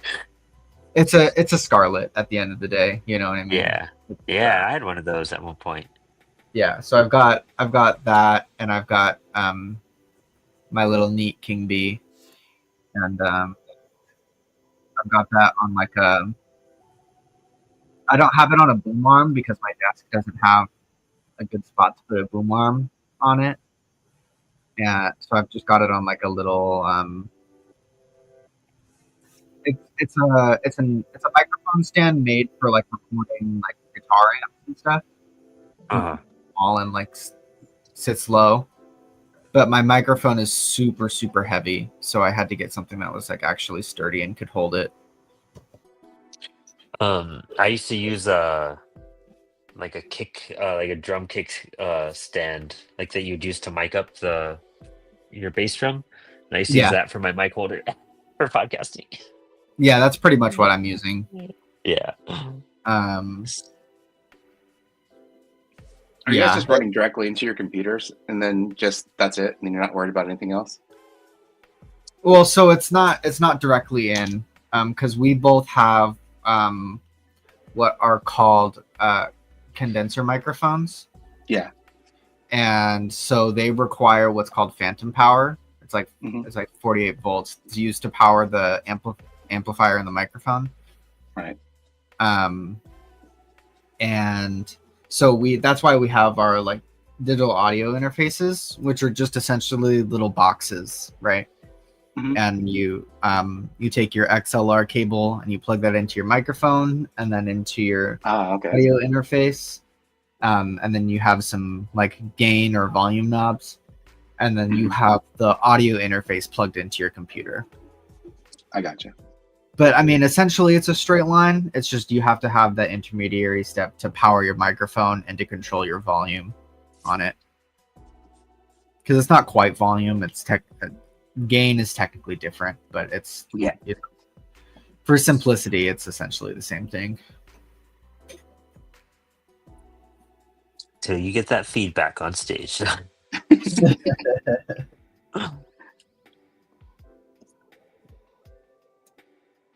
Yeah, learning how to like record and do stuff, and I feel like we've been so like around with so much technology changing for streaming. Like how I podcast now is totally different how I did 5-6 years ago. It's gotten both like more complicated yet easier at the same time. Definitely got more expensive though. See, I disagree with you there. I think that the barrier to entry is so low and so cheap now. Like really. Oh yeah, all you need is like you could get a $25 USB microphone, and with the right settings on it, it'll sound just fine. And you can get like a little webcam or whatever, and you can get a pro setup for very cheap. But the the ceiling is very, very high. The more you Yeah. do it, the more you're like, oh, I want to get these trinkets and toys, upgrade these things, and like, yeah, it can get real complicated and expensive real fast. The one thing that I should upgrade is my lighting, but that's a same. nightmare. That's a freaking that's a I whole think everyone monster. knows on this show. I'm so like my lighting's never the best especially because now I use blue line. It's so hard to get the right lighting. Right. I mean, honestly, like okay, like Eric's setup looks great. Like it's clear. Like you're right on like the image. You could tell what it is. Like your setup Thanks. is perfect. If you could Yeah. only see the setup from the outside, you'd be shocked how crappy it actually is. I just make it look good. Yeah, no, yeah, your camera placement ideal. Even Hobbs was came to me with concerns about his setup, and then I mean that's perfect. Like the lighting hits it great. You could see all the pencil. You could see the detail in the pencils. Super ideal for like streaming overall. Sabateur 2, like that overhead shot. I feel like Max and I are always the ones trying to figure out how to get things like ideal. I'm good now, man. Check this out. I got my zoomies. I can get right there. I can go out. I can go. That's why it always looks like you're working on like a massive sheet of paper. You know what I mean? Because of like how close you get. Yeah. See, this is my drafting table. There's my hand. Yeah. What's your camera? You're using like a SLR? No, dude. I've got like a those old school camcorders that you like put on your hand, and it has like the little flip out thing. That's what I'm using. No way. Yeah. And so it's just got an analog like little zoom tab on it, and you turn it or push it one way or the other to zoom in and out.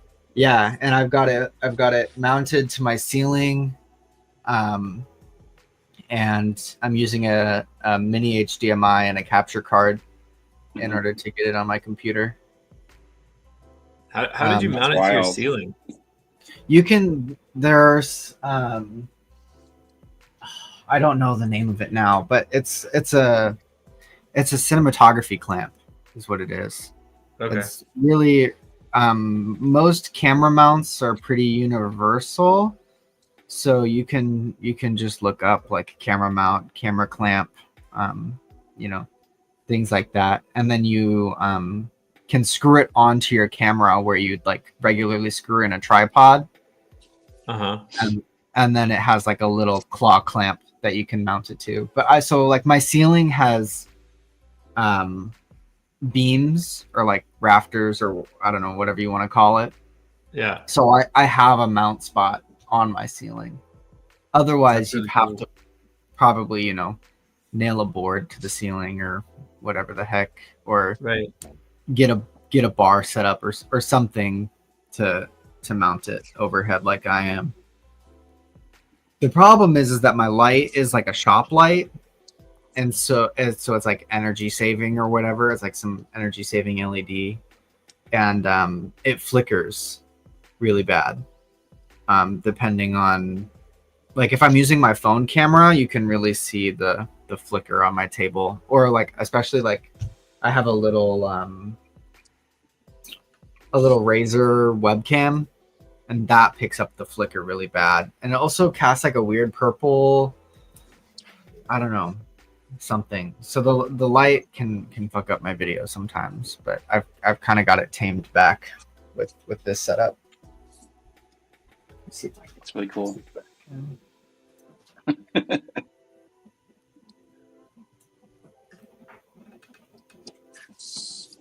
The problem with zooming in is keeping your drawing in frame. Oh, I bet. Yeah. Because I'll be working right like here, and then I'll flip the page and start working up here, and then you can't see anything. Yeah. I have that issue with like whenever I do 11x17, I'll start like the show. I'll start at the top or the bottom of the page, and I realize like for like part of the stream, you're not even seeing what I'm working on. Yeah. So do you have a remote to do the zooming, or you actually just get up there and push the button? No, I get up there and move the button. Yeah. I'd Max love is to all have- manual, all DIY. That's just I'd love to have it lower. Like if I could either extend the clamp or get a longer one and have it hang lower so that I can just like sit and reach it, that would be real nice. Because right now I have to kind of like get up on my chair to do it. But yeah, it's always troubleshooting your setup.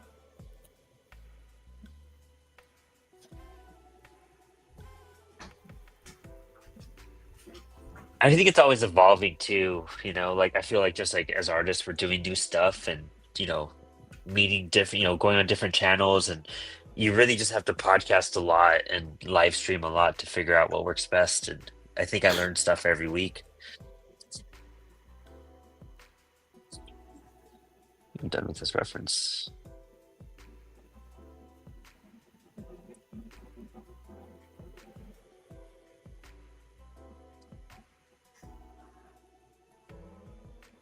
Oh. Of course, I was like, I'm done with this reference, and then as soon as I got rid of it, I needed to see that reference again.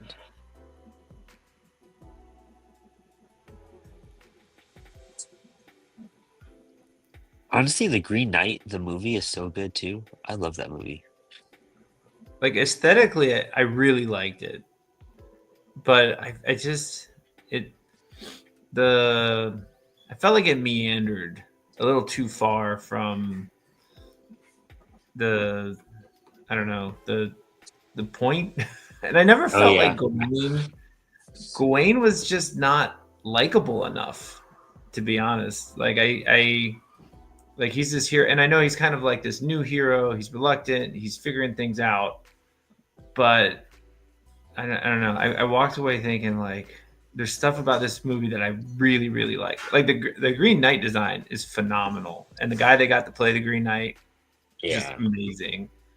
But then at the same time, it just seemed like there could have been more connecting the dots, I guess, to create a more powerful final product. And it's just, I don't know, it didn't. I mean, again, like I really like the movie. Don't get me wrong. But yeah, it was one of those things where it was like this could have been a masterpiece, and it just didn't quite get there for me. I totally agree. I think like there was some wasted potential on it. Like I could have been, I don't know, a bit more popular in a sense and like resonated and hit harder with people. I could see how it felt more of like, oh, that was a trip, more than like something to resonate with you a whole lot. It feels very much like an artsy film to an extent, But I almost feel like it was like they focused too much on the artsiness that it was like the content. It just didn't quite get to the point where I was hoping it would go. I guess I don't know. It's but aesthetically, I really enjoyed it. Yeah, I think So that's the main part A24. about it. I'm sorry. Yeah, A24. That's their MO. I remember the previews for it were amazing. That got me super, super pumped. Whoever was putting together those trailers, and it was just I guess it was kind of like this 70s thing that they were doing with it. But yeah, they put together some really cool looking trailers for it. So I think that's what gets me about A24 films is that aesthetic overall more than anything. Yeah, they have good quality. Yeah.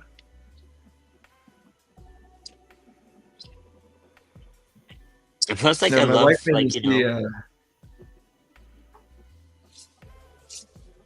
was gonna say my wife made me see Hereditary, and like I'll never forgive her for that. I can't imagine you as like a horror guy. If it's horror comedy, like Evil Dead 2, right? Perfect movie, right? Yeah, fantastic. Yeah. For me, because it's got the humor, it's got the action, it's got the special effects, the traditional special effects like that. And Army of Darkness, of course, like one of my favorite movies. But like things like The Exorcist, you know, things that are like straight horror. I don't have the stomach for it. I love horror, man. I've grown into it a whole lot over the last couple of years for sure. That's why I'm so excited to start like our horror binge the next week or so. I'm not like big on slashers, but I like paranormal. I like those like anything like real Lovecraftian, where it's just like trippy. Midsommar is like my favorite. Like culty movies, I love cult stuff. Stuff like that. That's where I'm at. There's that really Any weird love movie. for? I'm sorry. Go ahead. No, you can go. It's all right. I was gonna say there's that cult movie that's like I think it's called The Void or something, and they all have like triangles in their faces, and they like that's kind of weird, and it really well shot too. I'll look into that. I don't know. I love horror, but I also love like the artsy, bleak, droning type of horror that a lot of people can't sit through. For one of two reasons: either they're like, "This is boring and not scary," or they are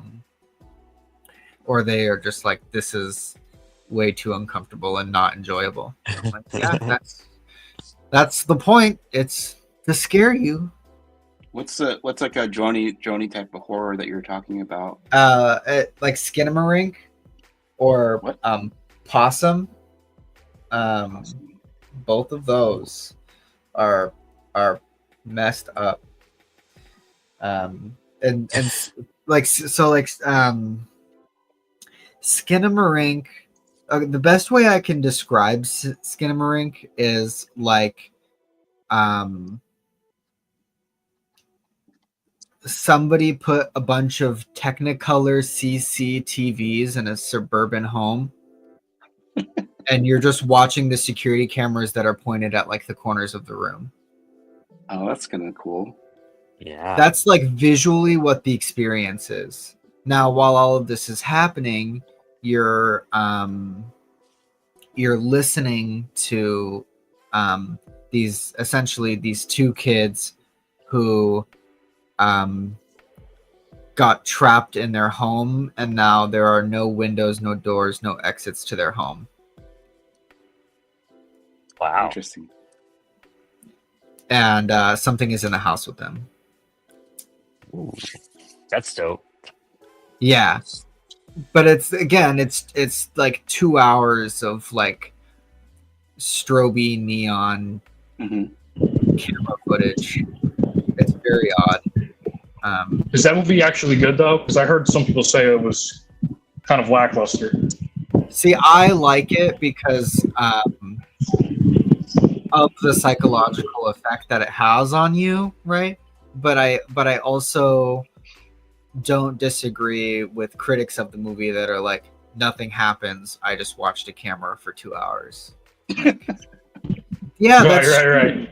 That's true. That's mostly what the movie is. But the feeling that it can create in you in the right environment is like pretty cool, I think. Possum is a little bit more straightforward. Like there's a story and like you're following it, but it's really just like bleak feeling and like hopeless feeling. It's pretty crazy. And Brandon has heard me talk about Incantation for a long time, but the Incantation is like Taiwanese found footage body horror. I saw that. It is. That's a weird movie. Yeah, that one's really hard to watch. That one's really good. That's the one where they put the like the incantations on the screen, right? And they want you to like say them and shit. Yeah. Oh, yeah, that one. That's freaky. Yeah, that I didn't like that one. Really cool.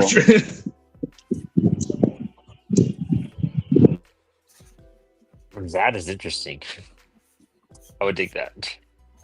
Because that's all I do all day is sit around and watch Tubi and just watch all the 80s horror crap that's on there. Yes. It's just fantastic, man. Have you seen? Right? Such a Have you good seen selection, dude. Frogman?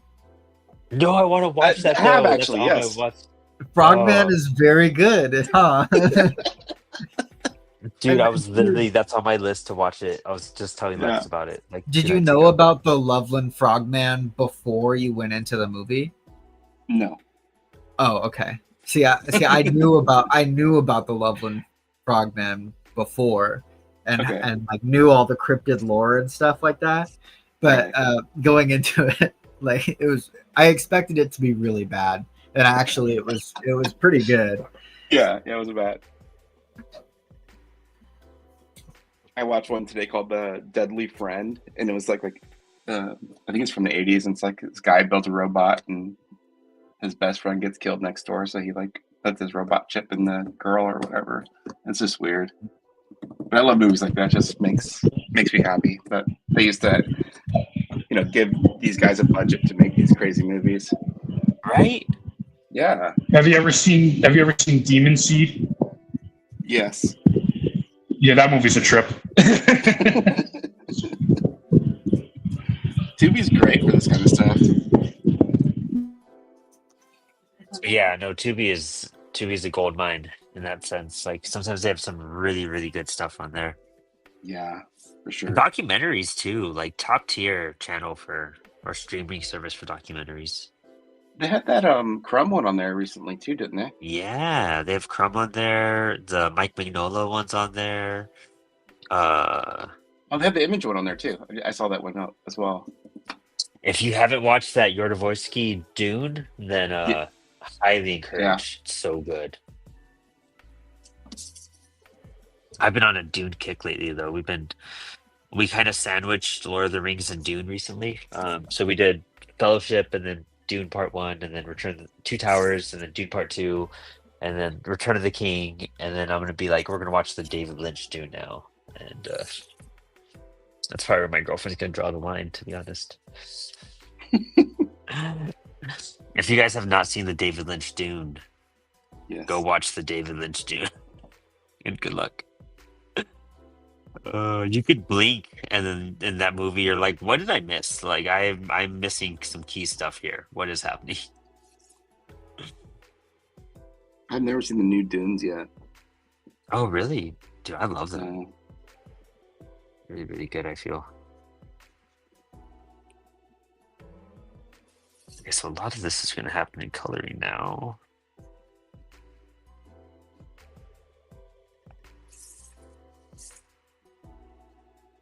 For doing pencils, technically, I guess pencils on air, I got way more done than I feel like I've ever gotten done pencil wise. Pencils take me so much focus and like understanding.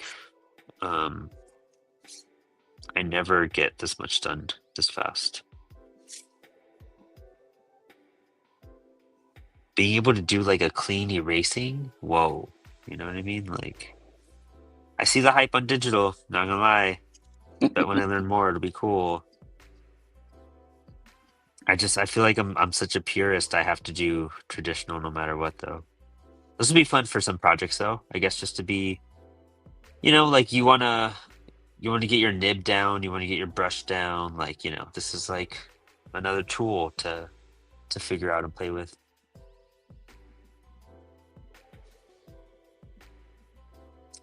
Plus, I get better at coloring, so. The whole thing.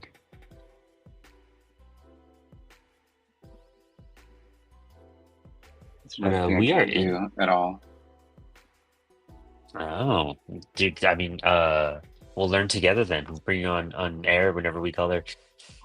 Yeah, I feel like I'm colorblind and like I just mesh stuff together for some reason. I gotta learn like just everything about coloring from theory. I got a book on it recently. I gotta just dive in, but. Yeah, that's a whole process. Eric, how do you color your stuff, actually?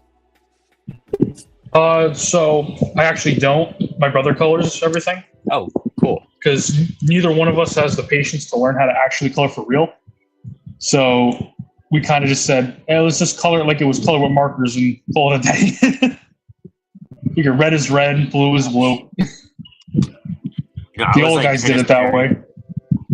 was staring at your Kickstarter image, and I was like literally just studying how you color, and like Tom Signoli was telling me, he's like, a big trick is to like not make all of your lines black, like color some of your lines, your black lines. Mhm. And I noticed you guys do that, or you guys like will get rid of like your lines and just have the coloring Yeah. part. And I was like, yeah, that's cool. Very Yeah, cool. for like characters that have like parts that like glow on them, or if there's like any kind of special effect, it's called color hold. And like, it works really well when you're doing stuff like that. So we do a lot of that. Makes us look like we know what we're doing. Yeah, no, dude, it really looks great. I can't wait. I gotta still back the new book, but super excited to see it. Oh, thanks. I appreciate it. I really do. Yeah. Well, we're actually we're in the last 5 minutes of the show. Let me catch up on the chat too. I did not pay attention here. Seven Soldiers of Victory is Celtic mythology heavy. Oh, dang! I haven't read Seven Soldiers of Victory in like over 10 years. I should really go back into that one. Such a good series, actually. Such a good one. That Miracle Man arc is really great. Not Miracle Man, Mr. Miracle. And Clarion, it's a good one too. Yeah. And then Carl Nowhere. Hey Carl! Bill Sienkiewicz did the comic adaptation of David Lynch's Dune. I read it so many times when I was a kid, it fell apart. Dude, I have those. I haven't read it yet though. I gotta break them out. I don't know what box they're in though. I gotta go dig in and find that. But dude, yeah, I really gotta read them. I wanted to get them signed. I think that's why I never like really broke them out. But they're in a box, unread, like many things. But let's do a little roundtable real fast. Max, do you want to show us the thumbnails you worked on and show off a little bit? Yeah. I finished 4 pages again today, which is about, I guess, what happens. Hold on, let me zoom out. We just get the crank out so you can zoom. Yeah, the stick. Yeah. Poke on camera. But yeah, just trying to work on panels and ideas and compositions and figure things out. I'm happy with some panels and shots. I'm less happy with others, but this is the first pass at even visualizing the book, so it's going to be what it's going to be. But yeah, working on thumbnails for my new book, Corpse Paint. I've also got the Building Year One zine, my version, that is available on the internet. I'm sure you can find it. Go follow me on Instagram at Art of MF. And yeah, come back next week. Love it so much. Let's do Eric. You want to just tell us about your Kickstarter, do a quick shout out, and anything else you want us to know? All right, so like I mentioned in the beginning, we got a Kickstarter running right now. I think it launched about maybe over a week ago. It's called Cygnus and Aves. It's a spin-off book from our flagship title, Baron Templar. It's more of a comedic book. It's currently a one-shot. People like it, we'll do more. It's a cross between Seinfeld and Super Mario Brothers with like a little bit of Rick and Morty thrown in. So it's a fun little book that we're doing. Also, I would like to let everyone know too, who's watching, our other books are always available on the current Kickstarter that we're running. So they're just add-ons. So if you saw anything in in posts or anything online that sparked your interest, but you say you missed, the Astro Alliance campaign or Baron Templar's campaign, you can still get them as add-ons. Our next book is going to be a horror special. I'm not going to say much about it until next week when we actually officially announce it. That's what I'm working on right now. That's what this page is for. And then after that, we have a 4th issue of our flagship character, Baron Templar, being made. And then a 2nd issue of our other flagship series, Astro Alliance, is going to come after that. And then possibly a 3rd superhero, 3rd separate book after that. But I'm not going to say too much about that because who knows? And then at the end of September, we got a convention we're going to in New Hampshire. So a lot of stuff is happening. Dude, that's so sick. I'm positive I have Baron Templar as well. I would go crazy looking for it now, but I'm like 98% sure I backed that one too. Great stuff, dude. Super love seeing it, Oh, man. thank Keep you. it up. And of course, like you're always welcome on the show. So if you want to come back and promote anything, or even with your announcement, in the chat, just let us know and we'll get you back on. Awesome. Thank you. I appreciate it. Dude, of course. It was great talking to you, and it's so cool just because I've just followed your campaigns and I've backed your books, and it's cool being able to hang out with you and draw. So really appreciate your time tonight. Well, I appreciate it too, man. I had a lot of fun. Oh yeah. And Hobbs, dude. Dude, that's looking great. Holy crap, man. That is epic. Yeah, I had this one in my my folder. I need to add a little shading to it. I'm doing this. These are spot illustrations for the article in Green Knight Street Fight about Celtic myths. So, yeah, hopefully I finish that one of these days. Sick, dude. Gosh, that's so great. Your pencils are wonderful, man. Thank you. I appreciate it. You would talk about do a quick shout out for your campaign real fast? Oh yeah. So Green Knight Street Fight Volume 2. Here's a picture of Volume 1. It's Knights of the Round Table meets Terminator 2 meets the Goonies meets Captain Planet. So like all kinds of goofy stuff in there, and then half of it's a comic. The other half is nostalgic articles. We have Tom Scholey as the featured writer, and he writes about the Nintendo World Championship that he participated in. And we've got articles about the Muscle Men, the toys of Muscle Men. We got articles about let's see what else. Bags of milk in elementary school cafeterias, and what's another one? Illicit game deals and the crime paranoia of the 80s, and a few other ones. Renting movies with your family, what that was like, and little bits and pieces. And then I've got a comic strip that John Papagiorgio, who's a comedian, who he created, and that's going to be like the last 4 pages of 4 to 8 pages of the book. It's just comic strips of the Haggard Haunts, is what he calls it. Oh wow, so, that's sick. It's going to be a big book. Like I said, it keeps getting bigger. It's probably like 64 pages now, and I don't know. I'm not sure if I priced it out right, because as I was running the Kickstarter, like the book kept growing, and I was just like, yeah, well, it is what it is. Yeah, sometimes you just get an oversized big boy. It's for a good price too, honestly. Like especially on the Kickstarter. So there's links to everybody's campaigns in the episode description for sure. So definitely check out what Eric and Hobbs are promoting and crowdfunding right now. But dude, great hanging without you. I'll definitely text you in a little bit since you're gonna check out my cats while I go see Blink-182 this weekend. But Sabateur, dude, you want to give your shout outs and show us what you were working on as well?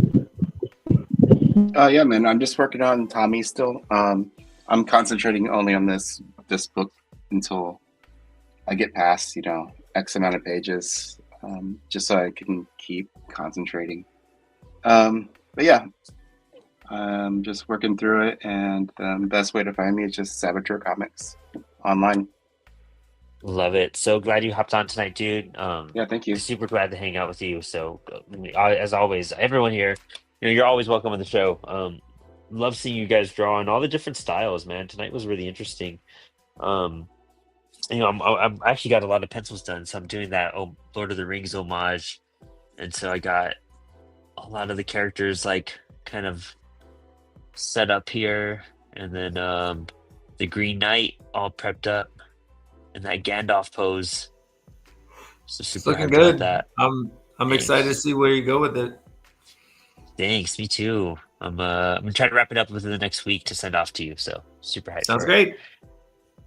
Cool. Well, as always, I have that new segment up where I'm going over just doing quick reviews of people's books, Cats, Comics, and Coffee. So be sure to check that out on YouTube and on social platforms. And if you want me to review your book, I'll have some info on that soon. I think I'm gonna have everyone send it to my local shop, 4Color Fantasies, so that I don't give out my address to everybody in the world. So I'll keep you guys updated. I've had a few people hit me up about that already, so super excited about that. Other than that, we'll have lots of announcements on print on demand very soon. It's coming your way. we're locking in some final contracts with some partners, and we'll be announcing something soon. So set up your global comics account and kind of be ready for that to roll out. But other than that, make sure you check out Apollo City Comics at apollocitycomics.com. We just released 2 new books, the Alchemy Workbook and Soul Catchers. And right now we are kickstarting R.D. Murphy's book, Living a Fantasy. Man, he would have been perfect for tonight too. He works though. But yeah, great stuff. Lots of comics, lots of art. We'll keep more updates, and yeah, come say hi sometime. Thanks for hanging.